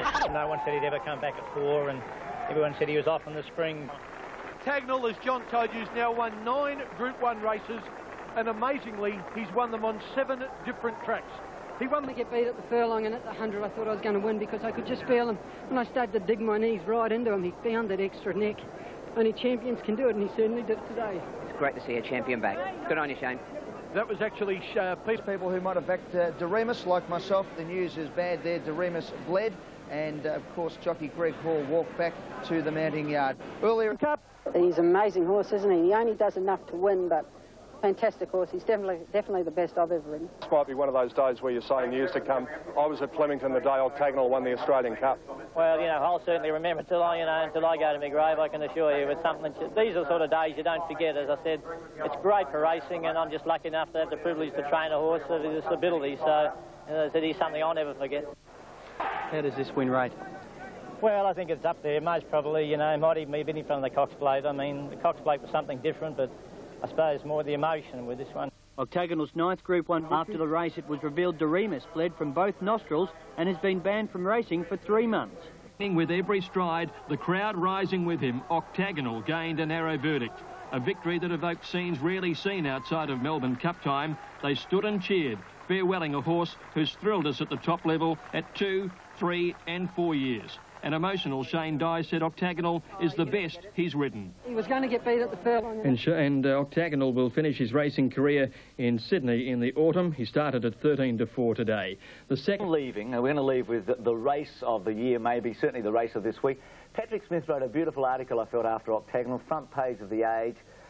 Said this: punters always talk through their pockets. It's a grubby language, cynically spoken. Yesterday they lined the mounting yard 5 and 6 deep. They clapped and they cheered, not for a token minute, until their hands hurt and their throats were hoarse, and this is why. And the jockey who has never before declared that one of his mounts was a champion, but he said it this time, Shane Dye, didn't you? He's a great horse. He was never going to win this race, and he was gone, and he never hit a brick wall. Most horses do. He kept going, and it was a fantastic win. Well, you're about half a length off them here. The mare, the New Zealand mare, scooted along the rail there, Gold City, and she put her head in front. John, that was our commentary position on Saturday. Just they went past the clock tower. He was never going to win there. He was never going to win at the 50. Gold City still in front. Last 2 strides was where the race was decided. It was just a super race. See, what you've got to remember also is horses were leading this day on Monday, and it was a front-runner's track, and he come from last, so it was even a better effort than people realise. He's a fighter. He's a fighter, and that's why everybody loves him. He just never gives in. It's a bit like when Cassius Clay was bowling everybody over early in his career. Nobody accepted him. As soon as he got hit on the chin by Joe Frazier and climbed off the floor in the 13th round, he became the people's champion. And this bloke's the same. He doesn't give in. He keeps coming. And I'll tell you just one more example of where emotion comes in. I had a yarn to this little bloke afterwards on camera, and he nearly shed a tear for me. Now, the old pro here, to get that emotional about a horse is something. I only had a tear because you had them. Okay, no, we both. And first up from Moonee Valley in Melbourne is the Stanley Whitten Stakes, and this is a race my Melbourne man, Mr. Simon O'Donnell, will be able to help me with all the mail I need. Yeah, I don't think you're going to need much mail, Ken. Look, Spartacus, I think he's going to develop into an outstanding sprinter. He's a chestnut colt. He's 3. I think he's got some great years ahead of him, and really should outclass this field. At $7.50. Remember, these are approximate super tab dividends. Hero Word at $11. Del Sol at Hero Wind, I should say, at $11. The South Australian sprinter. Del Sol's a roughie, $34. Royal Rubiton not going as well these days, $21. Spartacus, you got to put 5 on to win 2. Put 5 on, you get 7 back. 5 to 2 on, $1.40. And Kling, who will probably run second, a Sydney sider who gets to the line okay. Darren Gauci to ride him in the all cerise colours of the Inghams, and he is at...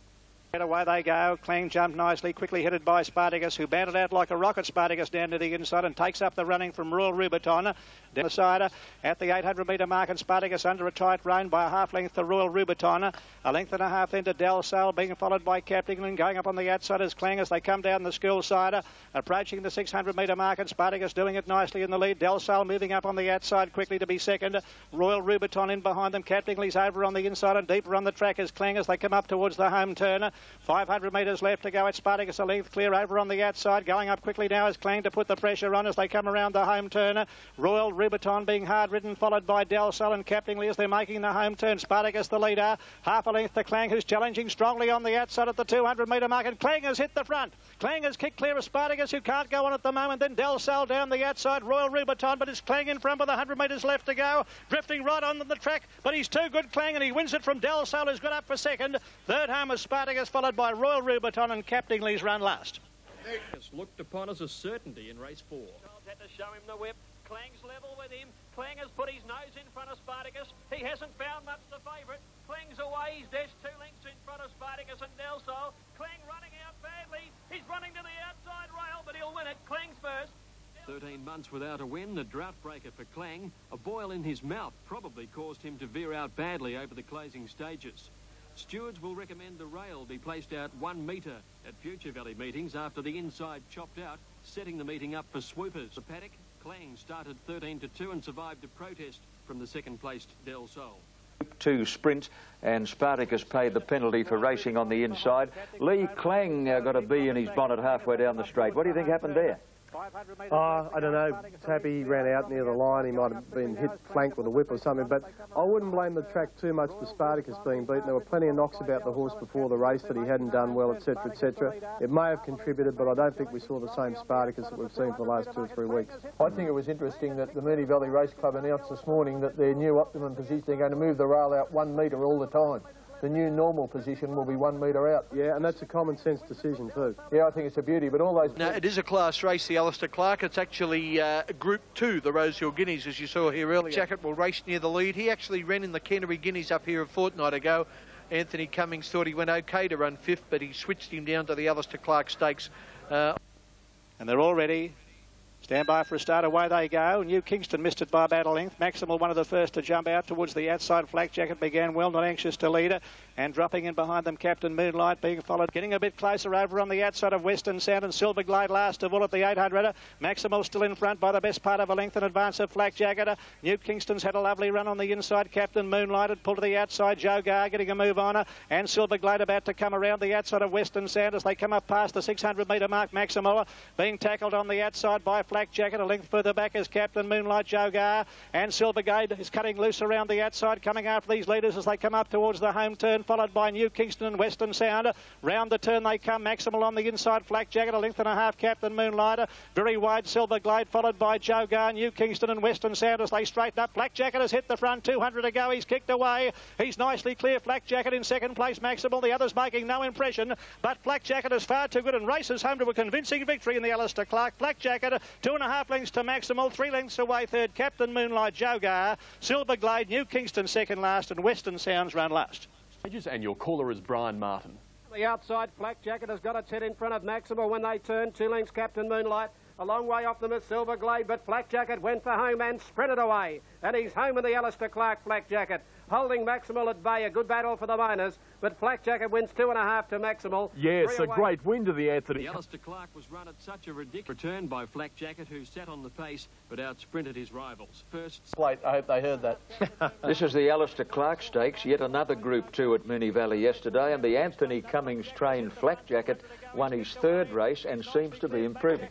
Yeah, it was a good win. He found the line very, very strong. But you've got to congratulate Anthony for taking the horse back down to Melbourne, Ken. He could have run here in a race like the Rosehill Guineas and got beat. Instead, he's in Melbourne picking up 200,000. He's now got the other option too. Connors also has the odds-on favourite in tomorrow's Pago Pago Stakes for 2-year-olds. And Cowder, yes, and he's looming as a real slipper favourite, in my opinion. He's come on from one run to the next. There's a sense of timing about his preparation, and he'll be winning tomorrow, and you'll find out that I'd say he'd be close to favourite after Saturday's racing. For the slipper. He's now been elevated to second favourite for the Golden Slipper. Dance beat pulled a lot. I mean, just what's the form here, guys? I mean, is this a top slipper trial, or did he beat underachieving horses? No, this is the same sort of trial as General Nadim. Really, you're racing the clock here. You're not really racing rivals, and what he did with the clock was quite brilliant. He come home better than Muwad, and as you'll note, it's the perfect slipper trial. There was a chance in the straight. The chain die might have fallen off for looking over his shoulder too much, but that's just a little peculiarity he has. Clary Connors said to Grant Cooksley, he rode Millward, he said, all I'm going to tell you is don't look over your shoulder as much as Shane die. OK, well, the good thing here, Keith, is that we're getting some fresh challenges late. Encountered, and obviously Mill Ward, who won on Monday in Melbourne. So suddenly it's gone from a 4-horse race to a 6-horse race in the betting. Yes, 33.78 the last 600 metres under a stranglehold. So that's slick time. The opposition wasn't strong, Bruce. You're right there. You mentioned 5 or 6. That's true, but that's where it ends. That's a special slipper. There are only half a dozen hopes in this one. He's impressive, Lee, and plenty up the sleeve, seemingly. Yes, John, I was very impressed with his trial yesterday. It was reminiscent of Bint Marsco's trial in the Magic Night, the year she won the Golden Slipper. I was very impressed with the horse. But the one question I'd like to ask Shane, horses can look impressive. Did he have much left, or was he at his top, Shane? He was pretty much at his top, Lee. The thing is, with General Nadim last week, you know, people thought he had 3 lengths up his sleeve. There's no possible way he did, and it's the same as this horse yesterday. He can't run any faster than 33.4 for his last 600 metres. And that was the impressive part of his race. He sat on the pace and he went home really well. I think he's the obvious danger in the Golden Slipper myself. I think it'll be hard to beat too, John, but all this looking over your shoulder. The Sires Produce winner in Melbourne will run. Mine, and I can switch after the barrier draw, Encounter. OK, Encounter. Keith, one tip before the draw? Go with the G at this stage, Knowledge. OK, Knowledge. I'm with, I think Greg will win. I think Friedman will win his 5th in a row. I think Knowledge will win. Fairy Tale will come off. Hey, Simon, the Rosehill Guineas, you an Intergaze fan? Yeah, I'm an Intergaze fan. Look, for those that want a bit of value, something to beat it, I really like the way Might and Power look, number 3. Them all behind the barrier. Number 1 Intergaze is odds on 5 to 4 on, or $1.80 return for $1 investment. That's if he wins. $6 second favourite Ebony Grove. $12 Might and Power. New South Wales dividends now, of course. $13 tonne per lane. The Melbourne horse Connections hope today for him to be ridden back in the field to give him a chance to run the 2,000 metres. West Point at $7, Star Cove at $41. Thank you. Freshening breeze at Rosehill. They're off in the Amy Guineas. Good start. And West Point from the inside is the first out, joined quickly towards the lead. They've gone at a furious pace the first 200 metres. Random and Might and Power, Le Grand Moose joining them 3 deep, and his rider's going to press on and take up the running as they swing to the back. Ebony Grove run off his feet early, followed by Tarn Per Lane and Grandmaster last to the back, and I don't think I've ever seen a Guineas here run at a more furious pace. It's Might and Power going to a narrow lead over Random, and Le Grand Moose is relegated to 3rd. Now he got checked there, Le Grand Moose. It's been a sensational Guineas. He's at, by gee, this is put on for the back markers at the 1,000 mark. They've steadied off just a little now. Might and Power by a length and a half to Random. Le Grand Moose might have broken down. He's fallen back through the field, and he caused interference to a couple of others. He's broken down Le Grand Moose. A sensational Guineas. Past the 800, Might and Power the leader. Star Cove the first to go after him. Random is 3rd, followed by He's a Dane. West Point, Ebony Grove pinching ground on the fence, and then Intergaze tacking onto the main bunch. A gap to Grandmaster, followed by California, and Tarn Per Lane as last as they come around the corner. Might and Power and Star Cove are the 2 leaders, clear of Random. Ebony Grove came out suddenly. He's a Dane, all but fell. He was badly interfered with, and Intergaze is chiming in on the outside. Look at him sprint. Intergaze has raced to the lead at the 200 mark over Star Cove. Ebony Grove is whacking away, and then Tarn Per Lane from a long way back, but Intergaze well clear with 100 to go. The Victorian Tarn Per Lane is charging home. Intergaze is feeling the pinch. Tarn Per Lane on the outside lunged and got him. Tarn Per Lane has come from last and got up on the line to beat Intergaze, with Ebony Grove 3rd, followed by Star Cove, and then Grandmaster, West Point, Might and Power, followed by Random, California. He's a Dane last, and lucky to stay on his feet on the turn into the straight. He was badly hampered, and Le Grand Moose broke down at about the 800 metres mark. Exciting for Rosehill Guineas. It wasn't an action-packed. We may not have had the octagonals and the Saintleys that we did last year, the Nothing Like a Danes, but boy, gee, there was plenty of action. Congratulations, young Cliff Brown, trains out of Narberthong in Melbourne. Just on 11th Group 1 win this season, in a race as rugged as any football clash. It was a race of rule interferences and mishaps. The interference on the turn cost Grant Cooksley in the Cerise Silks 7 meetings. He's a Dane, all but fell. He was badly interfered with. Jim Cassidy also suspended for 4 meetings, a costly ride for both jockeys. sideline for the Golden Slipper, Mercedes Classic, Doncaster and Derby. Definitely a rough and tumble affair. Watch Darren Beedman as we pick it up. He actually looks around at Kevin Moses. He's back in the field. We might roll now, and I'll just point out where Beedman is on Tarnpur Lane. White face. There you watch. Here's the interference. They all get into it. Now watch Beedman looks back just to see the interference, and watch this finishing burst now by Great run, weak guineas. Very weak Rosehill guineas. I don't know, very weak. I'm not going to say octagonal Dane win, naturalism. No. Well, you're talking Surface about Paradise, that's been in the last 6 years. You're talking about outstanding horses there, and I'm not saying... Weak guineas, Max. Well, why argue on a split upon weak guineas then, Bruce? But I do wonder whether Craig Carmody went a bit quick on Intergaze. It was one of those... True, but... You know, I tend to agree with Bruce a little bit. I don't think it was that strong a race. No. It was the 11th Group 1 win. Intergaze should have won this race. Now, what cost him the race was at the half mile when the horse broke down. I was following him, and Craig Carmody was one off the fence with a lovely run following West Point. When that horse broke down, all of a sudden he had to go 4 wide. On the turn, he's 7 wide. If the horse hadn't have broken down, he would have had a lovely run, Ken. You said it's sprinting very quickly. Here's another look at it. Now, watch Random duck outside the 2 leaders. Pushes Ebony Grove to the outside, and He's a Dane strikes his heels. Now, Tarnpur Lane cops the backwash of that, so it was a super win. Just in case anyone didn't know, that's Tarnpur Lane in the black cap. Beedman's looking over his shoulder there to check that Kevin Moses is okay.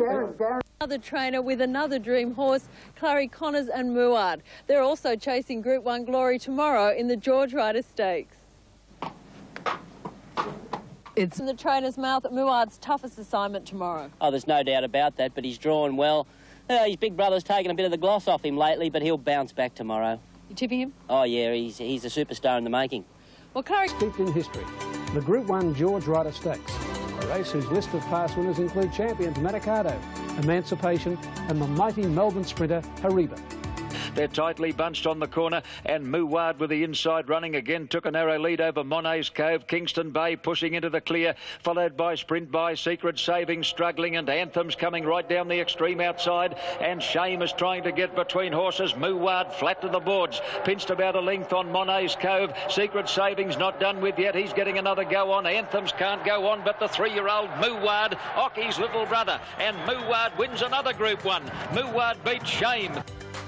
And Muwad with the inside running again took a narrow lead over Monet's Cove. Kingston Bay pushing into the clear, followed by Sprint by Secret Saving struggling, and Anthem's coming right down the extreme outside, and Shame is trying to get between horses. Muwad flat to the boards, pinched about a length on Monet's Cove. Secret Saving's not done with yet. He's getting another go on. Anthems can't go on, but the 3-year-old Muwad, Ocky's little brother, and Muwad wins another Group 1. Curry, you've had some very, very good horses. The Surge, Turst, First. Is this bloke better than them all? Yes. Thank you. Super horse. Thank you. Come, mate. That's good. You're a man of few. Millward and Octagonal, are they more famous now than Todman and No Home? Not as brothers? Yet, but they're getting there. I think that, I think they're probably on a par. They're building up. I would say after this carnival, yes. Okay. He's won 3 in a row, Millward, in terms of Group 1. He's got overdrive in his gear pad there. Oh, he cost $450,000 or close to that. He's won $770 already. Yeah, he's amazing, Keith. He really is remarkable. He can take up a position. Yeah. I think this is the advantage that he has. He travelled beautifully there. They're going to try and ride him from behind. There was no pace up front. He canted in front, and that makes him very, very hard to beat. He produced a very fine last section, which means that you just can't give him a start and beat him. At the Gardens today, and with the latest on the Queen of the Turf Stakes, Simon O'Donnell and Ken Callender. Yeah, thanks very much, Kenny. It's a Group 2 race for fillies and mares, and Simon O'Donnell, have you a selection? Yes, I certainly do. The one that caught my eye in the mounting yard is out of the Ron Quinton stable. Timeless Wins, number 4, Ken. Well, I've got a couple of dollars on Ken Bell. Let's have a look at the tote prices. Number 1, Hello Dale, is showing at $6.50, which is your return for $1. So that's odds of about 5.5 to 1 or 11 to 2. Misty Dawn at $16. Remember, these are New South Wales TAB prices, out and out of $17. Flight to Fantasy is a scratching. $5.50 for Simon's selection, Timeless Wins. Ken Bell, the horse I liked last year's Oaks winner, is at $4, odds of 3 to 1. Shindig, TAB number 6, is getting out now to $9. Darren Beedman has them out on her. 21 all in. Simon, I think we've just about... And they're ready to run in the opening event on Slipper Day. Bold Amy, the inside runner, they're off. And Vigil has jumped a little awkwardly, and so did Shindig, who went straight back to the tail of the field. Misty Dawn is first out. Bold Amy began well, and so did Timeless Winds and Alma Field. 600 out, Alma Zayun led. Misty Dawn second, Bold Amy third. Timeless Winds fourth and getting a perfect run, followed by Ken Bell, who's tracking up behind those leaders. Then Admiring Glances, Hello Dale. Vigil is flat to the boards as they turn for home, and Nanaimo heads the others. In the straight, Alma Zayun and Misty Dawn. Timeless Winds putting in a dash. Ken Bell in the bright pink is winding up, and look at her sprint, Ken Bell. Ken Bell on the extreme outside has raced to the lead from Timeless Winds and Alma Zayun.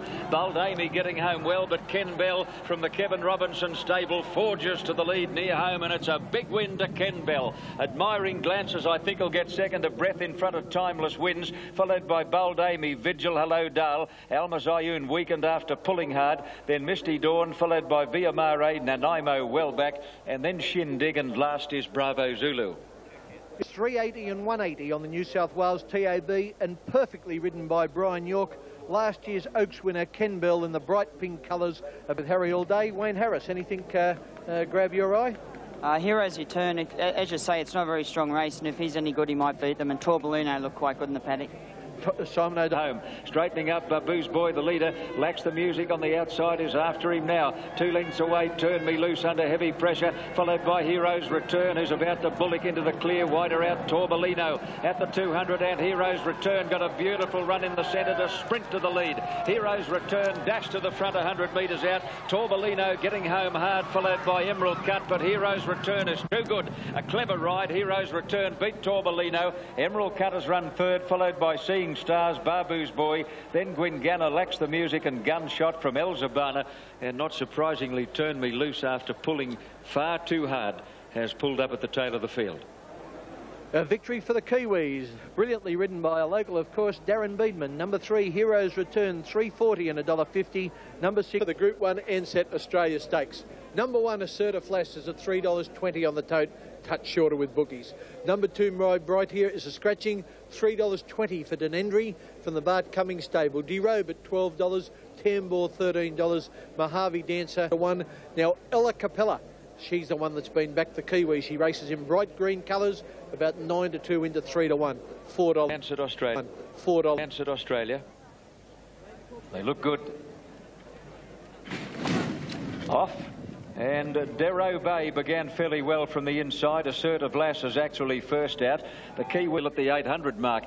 Elegant caught the leader. In second place, Emerald. Tambor third. Priceless Joy fourth. Assertive Lass getting a cushy run on the inside of Ella Capella, followed by Darrow Bay, who's on the inside of Shigeru Charlotte. Further back, Gentle Wind, Mojave Dancer. Dan Endry's going to have to shake a leg here. She's a mile back, second last, and Dancerbeel is last of all as they come around the turn. Into the straight, Elegant caught the leader. Emerald has dropped off. Tambor in the centre. Assertive Lass between runners, followed by Priceless Joy, Ella Capella, Shigeru Charlotte, and Dan Endry sneaking up behind them as Assertive Lass burst to the lead. Assertive Lass shot clear at the 200. Dan Endry, after getting a bump, has grabbed her in one stride. Dan Endry shot to the lead, 100 out from Ella Capella. Assertive Lass, but Dan Endry, she got a big bump in the straight, but it didn't worry her one iota. Dan Endry came away to beat Ella Capella. Assertive Lass third, struggled with the 2,000 metres, followed closely then by Gentle Wind and Darrow Bay. Priceless Joy further back in the field, Mojave Dancer, Dancerbeel, followed by Tambor, Shigeru Charlotte, and last of all is Elegant Court. Okay, she got a bit of a bump on the turn, the Kiwi Ella Capella, but it made no difference in the long run. Denendry won 2 comfortably. Number 3, Denendry. What are you going to do? You're going to I'll appeal the suspension. And how long's that going to go for? Well, I'll see Grant Cooksley. He might give me some advice. Here we are. You knocked them all dead. Form your own opinion. Okay. You didn't put your you see blinker the on, horse Billy. in the blue cap? He was running one off the fence. That's Emerald. And he's ended up 5-6 deep there, and I've come outside of him to avoid him. Taking nothing away from the winner, Dan Endry, who came from a fair way back. She copped a decent bump herself in the straight, but she fairly exploded past Ella Capella and Assertive Lass, and it was a terrific win in the Group 1 to Dan Endry, a plain-looking little filly trained by Bart Cummings, and there's a chance she might even run in the Derby, I read.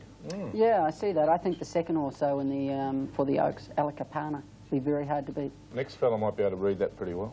And what a big day it is for them at Rose Hill tomorrow. 4 slipper runners and Octagonal, the big O, in the $1 Million Mercedes Classic. Yeah, tremendous day. John Hawkes said he was handling the nerves okay. Something super special, and well, as I said, you know, I'll take it to my grave with me what he's done, done for me. We call him Roy, after Roy Orbison, the Big O. He was a big singer, so I suppose this bloke's the closest thing you'll get to a rock star, with all the attention. Dollar Mercedes Classic. He'll be back shortly on the Wide World of Sport to see Big O, Cerise colours, and we'll be back shortly on the Wide World of Sport to see Big O in action. Let's have a look at what price he is on the TAB.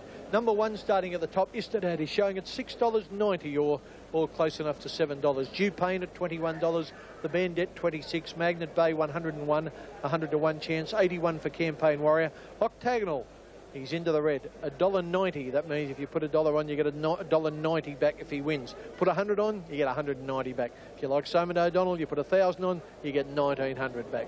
Number 7, Arcadia, is at $13. Number 8, Circles of Gold, is out to $31. Number 9, Nothing Like a Dane, is out of point to $7. Skybow is out to 50 to 1 now. He's blowing. The Caulfield Cup winner, Arctic Scent, has got no admirers. She's showing better than $21. Ebony Grove, the first of the 3-year-olds, out to $13. And Flak Jacket. I think what's going to happen here when he wins this. That's right. And I'll be watching the Big O. Off and running in the Mercedes Classic. Came away in a nice even line. Some of the outside brigade are going to lead, I think. Circles of Gold and Flak Jacket are away quickly. Arcady began well. Octagonal's one of the leaders with Campaign Warrior and Istadad. And they are stretched across the track as they come down to the judge the first time at a pretty even pace. Flak Jacket about a half length on Circles of Gold. Campaign Warrior 3rd on the inside of Istadad. Octagonal 5th on the inside of Arcady. And they lenders as they head down the back of the course. 1,300 out and Circles of Gold is the leader. The Bandit is 2nd, Flak Jacket 3rd, Istadad 4th, has had a dream run from the outset. Then Campaign Warrior, he's a Magnet Bay is out 3 deep going forward, followed by Arcady. Octagonal is awkwardly placed at the moment, cluttered up on the inside of He's Back on Track and Ebony Grove. Nothing Like a Dane on the outside of Arctic Scent, and back at the tail is Skybow. They're on the top turn at the 900 mark. Circles of Gold joined by Magnet Bay. Now they're putting on some speed. In 3rd place, Istadad, who's had a dream run, followed by Flak Jacket. Then the Bandit, Arcady, followed by Campaign Warrior. He's Back on Track is moving forward with Ebony Grove. Octagonal is awkwardly placed. He's cluttered up near the fence, has nowhere to go. He got shuffled back a bit there, followed by Nothing Like a Dane, and then Skybow and Arctic Scent. And it's standing room only on the turn. They are packed up very tightly. He's about to shut into the clear on Occy, but he's giving them a fair start as they turn for home. Magnet Bay and Circles of Gold. Istadad looming up to them from Arcady. Octagonal's into the clear. He's starting to wind up here. He comes, the Big O down the outside. Istadad, Arcady, but Octagonal is getting to them with every stride. Arcady put his head in front. Octagonal is lunging as he always does. Istadad fighting back. Arcady and Octagonal. Oh, Arcady maybe. Arcady maybe a nose to Octagonal, who tried his heart out. Istadad a terrific run 3rd, followed by Magnet Bay. Arctic Sense. Then Nothing Like a Dane, Flak Jacket, the Bandit, Campaign Warrior, well back Ebony Grove, followed by Circles of Gold. He's Back on Track, and Skybow last in the Mercedes Classic. It's a close one. Okay, let's line them up. Arcady, and as they hit the line now, it's Arcady just in front. Octagonal lunges. Let's see it when they pull to the line. There goes his head. We're waiting for the photo. Oh boy, it's up. Number 6, Octagonal is first. Octagonal first to the Mercedes Classic. He put his head in front once more when it mattered, and he grabbed Arcady right on the line. Do you think he knows where the winning post is? What a horse, what a performance, and boy oh boy, Harry Troy, can you hear me? Is he over there with Shane Dye yet? Yes, Kenny, we're here. Ken, what a great moment, racing history. This is a terrific horse. The crowd has just went wild because we thought Octagonal had got beat, but as he always does, he just got there right on time. Good on you, Shane. Yeah, thanks for a fantastic thrill. Thanks. Great horse. Mate, you had a little bit of bad luck through the race. You were in an awkward spot and you had to shunt out on the turn. Obviously, it must have went through your mind that you mightn't have made it. Yeah, I thought I'd got there right on the line, but I wasn't sure. I was only hoping. What a terrific horse, made it... a horse like this to be... I've got John with me, Ken, and there's a fair few kisses and everything going around. What did you think? Well, actually, I thought the other thing bobbed on the line watching it on TV, but absolutely sensational, mate. I mean, it's, he's a champion, you know, and I mean, only champions do what he's done today. So. Have you ever seen a reaction at any race course in the world like you've just seen now? Well, I've seen a lot of good horses, but I've never ever seen anything like this one. It's just unbelievable. Unbelievable. We can still hear them. Please go and enjoy it. Congratulations. Thanks, Simon. Ken, that's it from down here. It's just mayhem. Yeah, thanks very much, Simon. Well, the crowd of them, that's what's breaking out now, as the crowd give Roy, the great horse, Roy, the Big O Octagonal, his due. And you'll see the owners, the Ingham brothers, they're there at the side of the horse already. And, well, no one here actually knew what had won. Cup, how he wasn't going to win. Then the last 50, I could feel him lift. And that's the difference between him and good horses. The last 50, they find that neck. Good horses go the same pace. He lifts. Great horses and great jockeys. Ladies and gentlemen, your idol, Billy Idol, Shane Dye. It sounds like a football match. It could nearly be Collingwood versus Carlton. It Simon, certainly could. Look, there's 30-odd thousand people here, if not a few more. You'd swear there's a million. You just never see this again. The support for a horse. Shane Dye coming into the jockey's room. There's still Octagonal, $2 exactly. Yours for theirs on the tote, even money, and $1.30 the place. Second was number 7 Arcady, paid $3.10, and third, number 1 Istedad, paid it in the last drive. Well, I wonder, has there been a more emotional, thrilling, memorable day's racing in Sydney? Max Presnell, what do you think? No, I think we left Rosehill yesterday drunk on octagonal adrenaline. Obviously, Keith Hillier, you did too, because I look at your tie this morning, the Big O. How are you? I'm well, thanks, Bruce, and I love this horse, the Big O, and racing owes him so much too. Sensational performance of Octagonal. Can't wait. What a day Golden Slipper Day has been for Octagonal. Second in the Slipper 3 years ago, won the Mercedes last year and won it again. He's 2-1-1 on the biggest day in Sydney racing. Well, he talked about that slow motion and that replay, Max, and his will to win. This was the key, I think, that Dye was able to get him between Arcady and Ebony Grove without really hurting him, push his way clear, and then have the chance to run down a very good horse in Arcady. Yes, certainly Arcady is the improver. Arcady won the Queen Bee Cup only recently, but have a look at this. This is a magnificent performance. Arcady is definitely a weight for age horse here, and he's taken Octagonal right to the wire. Physically, did a run like that take much out of Octagonal? I mean, what's your experience? What do you have to do with him the day after and a couple? Do you have to cuddle him back? Yeah, some days he pulled it. Today he really knew he had a race. Yesterday, you know, he started before he pulled up fine, but he really knows, you know, he's had a race. But, you know, give him a couple of days, he sort of bounces back pretty well, Bruce. And because when the Chief Steward confirmed that Octagonal was behind a half stride before the post and again behind a half stride after it. He's got an amazing record of narrow winning margins. Bruce, I want to from the crowd yesterday. I mean, the jockey leading the public with 3 cheers, people reaching over the fence to touch the owners. I've never seen scenes like it in my career in racing, not ever. No, it's right up there with all the greats in any sport, isn't it? When it's almost their farewell lap of honour. The big question is now, John, what or where does Octagonal go to from here? Well, I think if he pulls up well and does well a week, he'll run in the Queen Elizabeth, and then, well, whether he goes to Brisbane, that's going to be, you know, debatable, but I think he'll get to the Queen Elizabeth all right, and perhaps it'll be, you know, a good way to go out, but he can't do much more than he's done, no. You know. I mean, there isn't really much left that the horse can do. You almost feel like that would have been a good way to finish. Jack, why don't you pull the plug now? You can't top that. That was one of the great wins on the Australian tour. Why don't you stop it? He said, what, don't you want to see him win again? Actually, the AJC should pay him appearance money to run in the Queen Elizabeth. The race is not worth it, I reckon, if he gets beaten in terms of prize money. I know it's Group 1. Have you ever seen scenes like that on a race course? No, haven't really seen them like that. They really went mad yesterday. Like, when we were going out, Bob and I, people just wanted to touch our hands and, you know, said, good on you, chickens, you know, and good on you, Jack, good on you, Bob. You know, it's really something, I suppose we'll never get thrills like it. And it's... But yesterday, you've been on his case, I'm on his case still. We saw him actually travel midfield. People say he can't travel between horses. He buffeted his way out and he still put his head out. We even saw a better Octagonal yesterday, foolproof racehorse. How far do you think Kingston Town would have beaten Arcady by? Not enough, because Octagonal still would have put his nose in front of him. Let me say something. Thanks, you Jack. can't compare horses of yesteryear with horses now. The horses today are much more even. Jack champions in the old days used to win easy. Yeah. They don't do that now. They don't do that No. now. You only got to look at the times he runs. Yeah. He took 2.5 seconds off the Derby record. You know, so you can't compare them. He's a pretty good horse. Jack, on behalf... OK, the last word on Octagonal belongs to Shane Day. But let's not forget the most important thing. Yous have been waiting for it. Octagonal. Thank you. 3 cheers because we've all witnessed a day we will not recognise for another 10, 20 years. A horse breaking the all-time stakes record in Octagonal. Hip hip, hooray! Hip hip, hooray! Hip hip, hooray! Club does have a little bit of luck in the slipper on. Well, he deserves it. He should have won a couple. It's been a nightmare race for him. You know, Octagonal was unlucky. Justice Prevails was unlucky.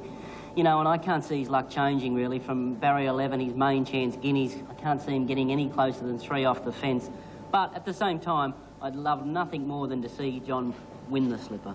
Friedman, he's already won a couple of races today. Perhaps he'll make it a third in the Golden Slipper on Guineas. There's all the jockeys. They're parading out there before they mount on their horses. General Nadeem $3.10, Guineas $8, Knowledge $7.50, Encounter is $4.80. The other one in the market's right down here, number 11, Rose of Danehill. She's actually showing at $6.10. We go over... Slipper for 97. They're off in the slipper. And a little slow to move is Sports. You Call Sir dwelt, and so did Decide. Little Regal Chamber has begun like a rocket from an outside gate. Guineas is brilliantly away. As quickly into stride is General Nadeem, who's straight into the box seat, followed by Encounter, Nimble Feet. Decide is making ground quickly along the fence after that slow start. There was a little bit of tightening there. Just behind those Sports, followed by Rose of Danehill, Vocalist between horses. Then You Call Sir, Fraud, followed by Knowledge, who's in front of about 3. And they are Special Dane, Cove and All the Chat. 600 out as they near the turn. Regal Chamber the leader. Guineas is second. General Nadeem third. Encounter fourth, getting a perfect run. Rose of Danehill 3 deep. Then Nimble Feet, Decide on the fence, followed by Sports. Rose of Danehill made the bend awkwardly, and Knowledge is giving them about 8 lengths as they turn for home. Regal Chamber giving plenty of cheek in the straight. Guineas on the outside throwing down the gauntlet. The General looking for the rails run. Encounter on the extreme outside with the last run at them. General Nadeem got right through on the fence to join Regal Chamber, Guineas and Encounter on the outside. Encounter and Guineas. Encounter has run off the track, is lunging again as they hit the line, and oh, it's close. Guineas or Encounter. Don't know what happened to Encounter near the line. He speared off the track and it might cost him the slipper, but there's nothing in it. General Nadeem probably third. Close up then is Decide, Cove. Regal Chamber ran a mighty race, followed by Knowledge, You Call Sir, and then Vocalist, Special Dane, Fraud, Nimble Feet, and the last couple were Sports and All the Chat in the Tooheys Golden Slipper of 97. Well, Encounter to Guineas, but look at him. He's just done a dipsy doodle. He's turned sideways. Shane Dye didn't know what to do. Beedman kept that Guineas. He hit the front again. Encounter lunges when they hit the line. Oh, photo.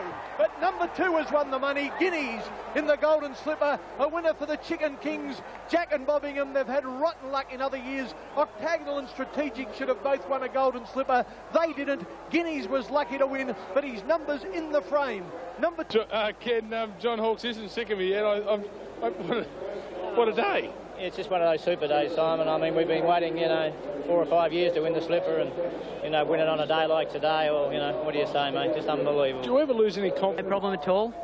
No, he's got good natural speed, and I got across and we went nice and easy right throughout the race, and Shane had me about 100 metres out, and then his horse seemed to sort of throw it away the last 50 metres, and this horse, just a true professional, just doesn't do a thing wrong, and that's why he keeps winning. 1997 Golden Slipper winner. He's had 7 starts for 7 wins. His name is Guineas. He's dead. They are Bob without the hat, Jack with the hat, and boy oh boy, that includes champions. A beautiful dismount by Darren. He first did that on Saintly after the Cox Plate. But he had first $7.90 and $2.80. Number 4 Encounter second, paid $1.90, and number 13 Regal Chamber was third, paid $8.30. The Quinella Bob was the world's richest 2-year-old race on yesterday. Yeah, it was. And John won it. I mean, John Hawkes yesterday trained this remarkable double, with Guineas winning the Golden Slipper and Octagonal winning the Mercedes. You said, John, words to this effect, it was the day you'd been waiting for in racing. Well, I've been in, the game a long time, Bruce, and that's what you build to those sort of days. But, you know, you win one of them, you think, oh, well, that's great, but just Octagonal, winning the Mercedes, and then the Slipper, well, it's a race I've wanted to win ever since I've been in Sydney, and it all to come together on one day, well, I don't think it can get any better than that. No, let's have a look at... Johnny, watching that race, I think the jockey of the gods, he doesn't ride alone. That was going to be Encounter Slipper, but he kicked it off and gave it to Guineas. It was an incredible finish, wasn't it? No, I think the incredible part about the Slipper was the incredible start, because Guineas was able to get a very cushy run early. But here, just note the run here of Encounter. Encounter ducks away there, but Dye straightens him up, goes out after Guineas. This is blowtorch time, and what happens? That is where Encounter lost the race. It was a pressure test, as John said, like when you had to dig deep to find out just where the stamina and guts was. Well, Guineas found it. Him had his chance, didn't he? I remember Mick Diplin saying you couldn't compare these two. He'd ridden Guineas, he'd ridden General Nadim, and he said, hey, the General's a lot better than Guineas, I can tell you. Yeah, well, as I said, Mick's getting a bit old. He hasn't rode a winner for a couple of years. So I suppose, you know, those sort of thoughts you come across occasionally. Let's be fair. Like, I don't think General Nadim was quite on his game yesterday, but I still don't think he would have won the Slipper. I think he was a shade disappointing. I think the key to the Slipper... Slipper, 35.61, the slowest half in a decade or more, and for the first time ever in the Slipper, the 4 horses around the bend were the first 4 home. No, I think that was the key to the Slipper. I mean, on the wonderful 4 years of success in the Golden Slipper, racing proved conclusively that you can come back to earth with a thud. Nothing went right for you yesterday. Absolutely. No, it was a bit disappointing to come here with 2 good chances, but the way the Slipper was run, I discussed it with Shane afterwards. My fella had no hope where he was, because it was a front-runner Slipper this year. They ran the first 3 furlongs in some unbelievably slow time. So certainly cost him the Slipper, and a big disappointment for yourself, for Clary and all of the owners. Oh, no doubt he would have won for sure, John, if he'd gone straight, but he just did it so quickly. Why? Whether I hit him too hard or not, I don't know. But he did it very quickly, and he gave me no indication that he would do it.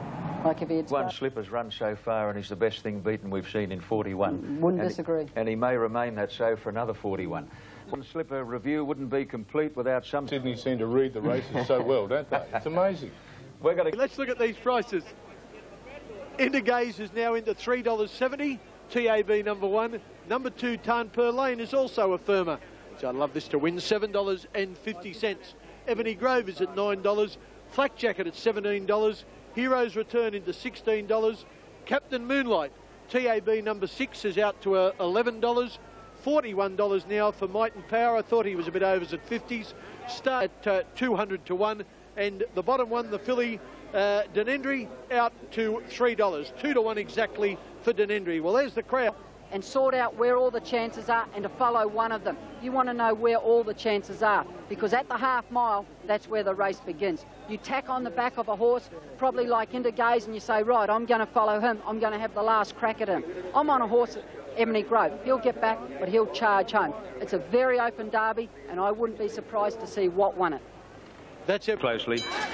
Off in the derby. Came away in a nice even line. Dan Hendry, eased back by Darren Beedman, is going to tuck straight in behind the field. Don Tristram is making a dive for the early lead over Turn Me Loose and Grandmaster, followed by Lane. The pace is very genuine. Then Hero's Return, Star Covet, Intergaze on the fence, a good way back in the field with He's a Dane, Gwynganna, then Emerald Cut and Dan Hendry, and tailed off is Ebony Grove as they go to the 800 metres mark in the derby. It's Don Tristram the leader, Torbellino second. Turn Me Loose third on the outside of Grandmaster. Flak Jacket is flat to the boards, followed by Might and Power, Captain Moonlight, Hero's Return, then Tarn Per Lane, Star Covet. Intergaze is still about 8 lengths off the lead as they come to the corner, followed by Gwynganna, then Emerald Cut. Well back, He's a Dane. Dan Hendry will have to do a mighty job, and last is Ebony Grove. Coming over the rise, and Torbellino hit the lead in the derby from Don Tristram. Further out is Turn Me Loose, and then Flak Jacket, Hero's Return. Coming right down the outside, Tarn Per Lane. Intergaze is now getting a split between them. Here's Dan Hendry and Ebony Grove coming from Stone, Motherless last. Dan Hendry and Ebony Grove go to the lead together. It's Dye and Beedman, Ebony Grove, Dan Hendry. Desperately close. Ebony Grove maybe a nose to Dan Hendry. Not sure about third, Intergaze or Might and Power, followed by Tarn Per Lane, Grandmaster, Hero's Return, from star-covered Captain Moonlight. Further back, Gwingana, Torbolino, Emerald Cut, Flak Jacket, Turn Me Loose, Don Tristram, and He's a Dane is last in the AJC Australian Derby. Well, the pace was a cracker. The pace was an absolute cracker. They've run 2:28 plus. Very fast time. And yeah, Shane said he'd win. He had dinner with us Friday night. He said, don't you worry, he'll win. Did you expect me so far back? Yeah, he was going to go back on him. You know. Perfect tactics. Yeah, it was great.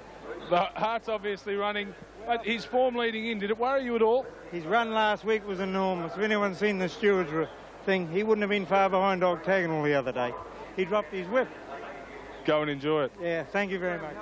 Field, you rode an absolute patient race. You never worried at any stage? I just wanted him to sprint home about 200 or 300, and I think what's been happening is we're trying to make too long a run on him, and I don't think it's ever suited him, and I just thought if I drop him out and leave him alone, no matter where I am, and just let him come home the last 300 metres, and it's worked out well.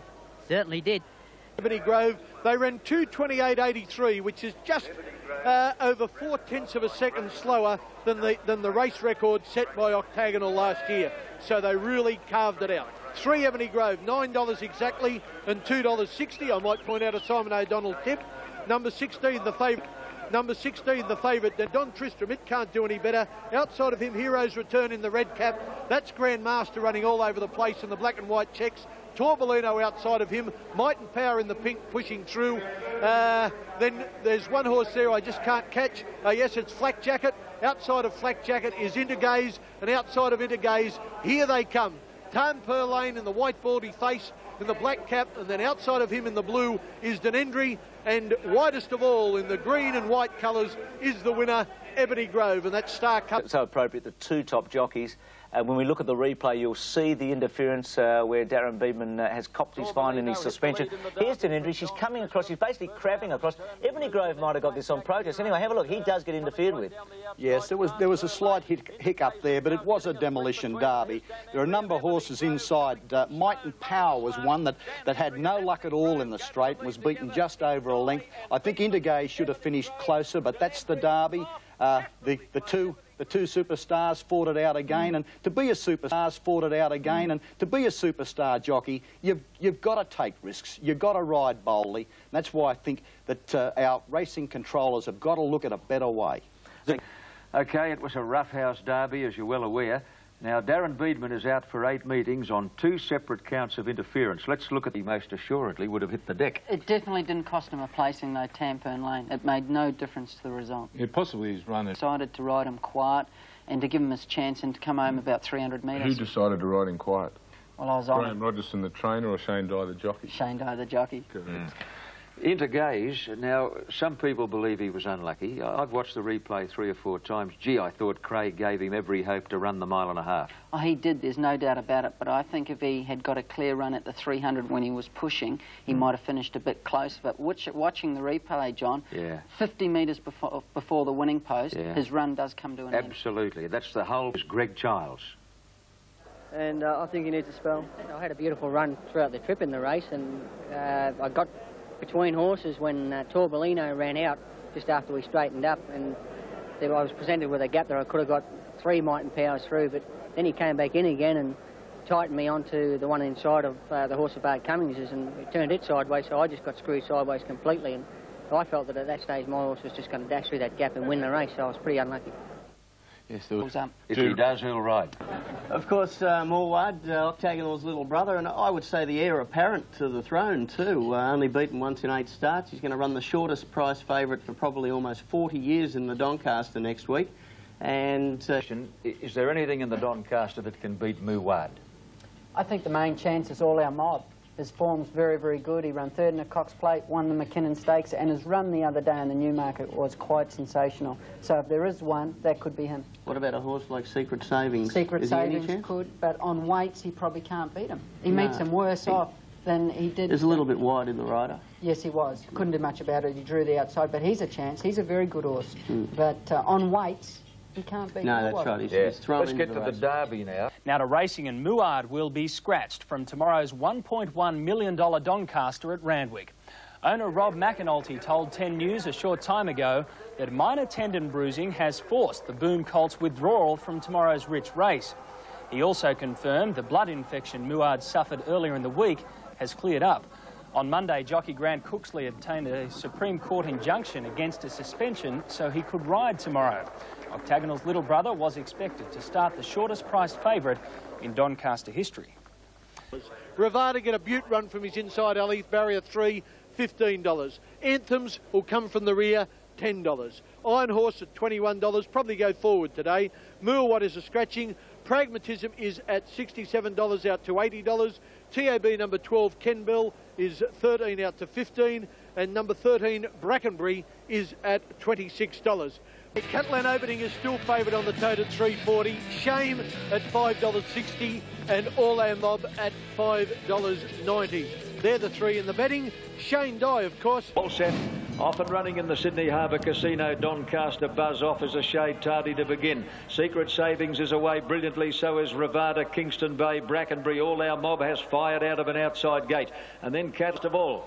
Coming to the crossing at the 800 metres mark. Ravada's about a neck in front of All Our Mob. Kingston Bay is pulling a bit third. He's on the inside of Secret Savings at the 800 mark, followed by Pragmatism and then Shame and Brackenbury. It's a pretty muddling pace in the Doncaster. Further back is Buzz Off with Iron Horse. Catalan Opening will have to do a big job. And the last couple of Ken Bell and Anthems as they near the turn. Inside the 600 mark, Ravada the leader from All Our Mob. Kingston Bay third. Secret Savings fourth. Shame with nowhere to go. And then Brackenbury. Catalan Opening is about to take off around the outside, followed by Buzz Off, Iron Horse and Ken Bell. Over the rise, All Our Mob headed Ravada. Secret Savings a length away is running on strongly. Shame into the clear, then Catalan Opening. All Our Mob the leader at the 200. Secret Savings is coming at him strongly. Is it a Waterhouse Quinella? Secret Savings and All Our Mob have come away. They're fighting it out. Secret Savings just the leader from All Our Mob, and Larry Cassidy on Secret Savings for the Doncaster. Beat his stablemate All Our Mob. Ravada third, followed by Shame, and then Buzz Off, Brackenbury, Pragmatism. Catalan Opening not suited by the slow speed. Kingston Bay is well back with Ken Bell, and the last couple are Iron Horse and Anthems in the Sydney Harbour Casino, Doncaster, for 1997. And the story, of course, is 4 Doncasters in a row to Gay Waterhouse. Pharaoh won it in 94 and 95. Sprint By in 96 and Secret Savings in 97. And just for good measure, she has also got the Quinella Mrs. Racing with All Our Mob. Sigmund Day by winning on the Gay Waterhouse train Secret Savings. The American import, 4 runs in Australia for 3 wins and a third in the Ryder Stakes. He just beats All Our Mob by about a neck to a half length on the line, and Revital too. Good on. That the Doncaster is probably the most lacklustre I've ever seen, but then Lady Gay came to the fore. She saved that race with a record 4 Doncasters in a row. A remarkable achievement. Keith and Shane missing out there, but what a good horse All Our Mob is. Keith, I just wonder, as we look at the replay of this and the slow tempo, Muwad, had he been Ravada, by how far do you reckon? Yes, I think he would have had a pretty easy win, given the tempo of the race. It was a tempo that suited some and not others. Catalan Opening was disappointing. Heavily back favourite, he finished 6th, but a good performance by Secret Savings. He's a 6-year-old, lightly raced, 9 wins from 21 starts. And Shane Dye, you mentioned his dominance along with Darren Beebe. He even played a part in that, Bruce. He'd had a couple of wins on Secret Savings and or gave Larry Cassidy some winning riding advice. I thought Darren didn't ride very well on Catalan Opening in that particular race. I scored Darren 2 out of 10 on Catalan Opening, and that's the amount you get for jumping on the horse's back. It was a slowly run race. Catalan Opening showed he can handle these conditions the Saturday before. He got him right back in the field where Catalan Opening had no chance. Darren rode some fine races yesterday, the North. That was not one of his better rides. Briefly, Mew. Opening in the Doncaster. A little bit. You know, the slow pace never really suited him. I was trapped 3 deep, and he is a horse that needs cover, and I was a bit hesitant to go forward on him and put him up outside the leader because of his nature of racing. He's better with cover. I thought he might fire up too much. Arching of Muwad, of course, robbed the Doncaster of a lot of lustre. That's not taking anything away from the winner. But we caught up with Patrick Hogan. He's done well, so I hope they have a consider what they're going to do, and I hope he comes back again. New Zealand breeder Patrick Hogan, who bred both Muwad and his big brother, Octagonal, today confirmed the 3-year-old is on the market. And whether he races or retires to stud depends on if a bid succeeds and who buys him. There was a decision to say that we wouldn't, as a group, continue with the racing of Muwad. So that brought it round to the situation that he's been offered for sale, naturally to the highest bidder. And, you know, you may not have seen the end of Muad. He may perhaps get back to the races one day. So Braden Hart owns Mill back to the track. He's only a baby yet. He's had one campaign, 8 starts, 7 wins. He didn't race as a 2-year-old. I think he loves what he's been doing. And, yeah, I'm sort of for letting him have another chance. Would you like to own him outright? I'd have owned him. Already been made on Doncaster winner Secret Savings. Despite pulling up well after Saturday's Group 1, the 6-year-old American sensation won't race again and has been retired to stand at Emirates Park Stud. Muad begins his career as a sire this season, standing for around $20,000 as a service fee. The deal, negotiated today, values Muad at $4 million, and it was the talk of tonight's Easter yearling sales. Confident of a full book. The way that the interest is at the moment, I'm sure that we're, you know, this will be the easiest $4 million to get it to ensure a return on. But this fellow's expected to... First of all, in the AJC Size Produce Stakes, I think that Guineas can win again. Guineas... Shane, Guineas and Encounter. Can you turn the tables? I can, but it's not going to be easy. The barrier is difficult. I've got barrier 10, Guineas has got barrier 8. But they're going to go very fast in the into the first turn because you've got a deed win barrier 2. Now, I don't know whether I'll go forward or come back, but I've got to get a good run in the race to beat them.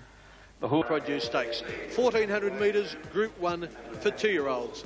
Now, this tote board is getting closer to the correct prices. Let's have a look at it. Number 1, Guineas, is now into $4.50. Number 2, Millwood, out to $3.20. Encounter favourite, but out to $3. Special Dane and Devader are both at $3. Tricove at $26. Irish Air at $21.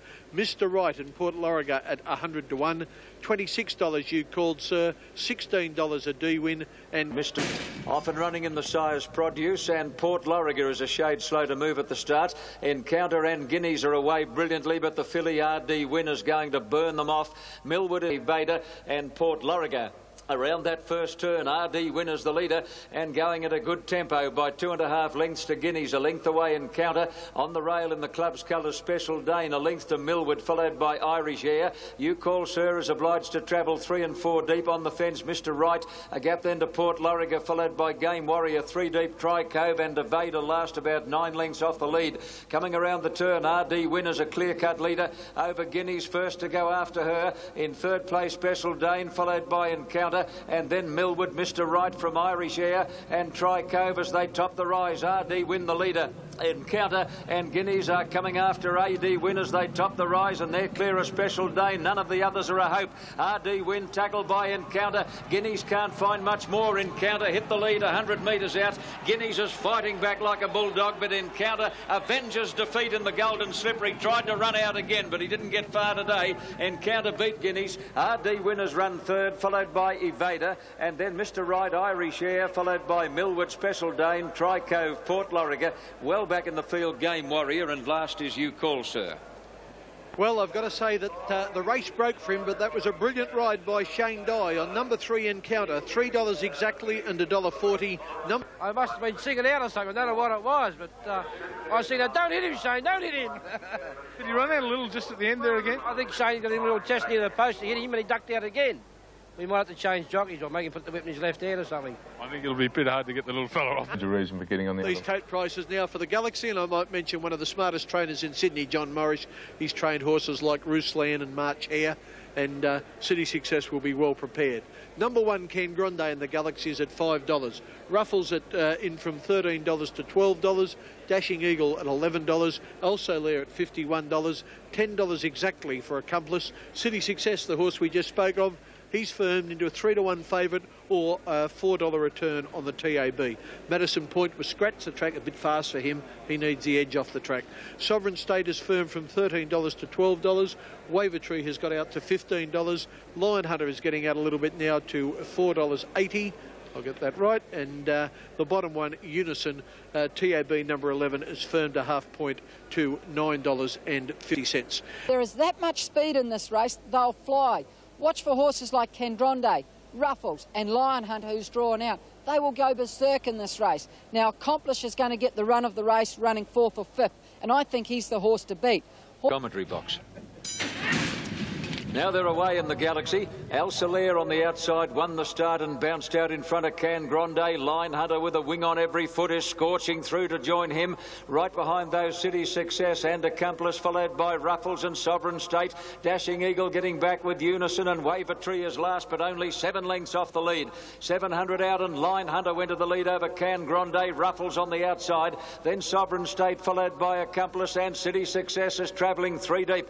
Dashing Eagle is next. A gap to Unison scrubbed along, followed by Al Soler, and Waver Tree is last as they turn into the straight. Line Hunter well clear. Ruffles looming into second place. Can Grande third, under pressure coming over the rise, and then Accomplice followed by Unison on the fence. Further out Sovereign State and City Success not doing enough. Line Hunter in front of the 200 mark. Accomplice is the big danger. Accomplice on the outside has raced up to Line Hunter. They're clear of Ruffles and Unison. Accomplice takes the lead close to home. Larry Cassidy sending him hard to the wire, and Accomplice came away to beat Line Hunter. Third, either Unison or Sovereign State. They're very wide apart. Close up City Success, and then Ruffles, Can Grande, Waver Tree, followed by Dashing Eagle and Al Soler last in the Galaxy. Well, the second Group 1 success of the weekend, Larry Cassidy following on from his Doncaster as he wins for the Woodland Stud of the Ingham brothers on Accomplice. TAB number... Having a great autumn carnival. Yeah, things have been, you know, started up a little bit quiet today, Simon, but finished off all right. But he's a lovely horse, and it's always a race we wanted to win with him. He was lovely weighted, lovely drawn. And the greatest anti-climax in racing history, and that was the cancellation of the Dubai World Cup because of unbelievable rain in the United Arab Emirates. Gay, when did you realise the meeting was off? Last night we were talking, I was talking to my foreman, Stephen Dennett, and we were speaking about 12 o'clock last night, and had quite a long chat. He'd just been to the committee with the other trainers and assistant trainers and being told that the meeting would be called off.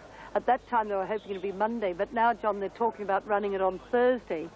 Glenn's already flown out of Dubai, which he was booked to do. He'll arrive on Monday morning and ride at Randwick, and then he'll fly back to fill his commitment with Juggler on Thursday. Gay, if they do... The World Cup was Glenn Boss's mission on the other side of the world this week. He rode Juggler, and we're going to pick them up. They're under starters' orders. Juggler jumps well, and for the first 100 metres, Glenn looked as though he'd get a posse. Yeah, but they just got quicker and quicker. It was just amazing. They go probably 6 furlong speed for a mile and a quarter. Really? It's just unbelievable the speed they go. So. Now, at the winning post the first time, you drop out last or near enough to it, and look at you scrubbing up here. Glenn, what's the difference? I mean, the turf to the dirt. How much difference, or in lengths, do you think that would have made with Juggler?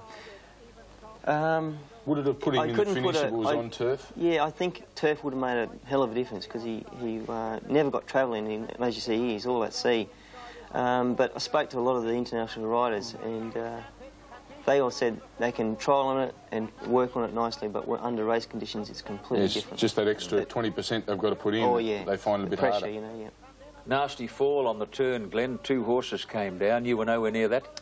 I was 3 wide at that time. I was actually outside it, but that was very nasty. What type of horse, Glenn, do you think it's going to take from Australia to run very, very well competitively, run, say, in the first 3 in Dubai? I think it's going to take a 1.5 mile horse and a real solid 1.5 mile horse. A horse that can run on the speed and is going to be very, very tough at the end of the race, because these horses are very superior stayers to what we've got. Now, the winner was last year's Japan Cup victor, Singspiel, ridden by American Jerry Bailey, who also rode Cigar to victory in this great race last year. Well, boys, you've both received some healthy slings in Australian racing. Jerry Bailey gets a gull whip, a 500 SEL...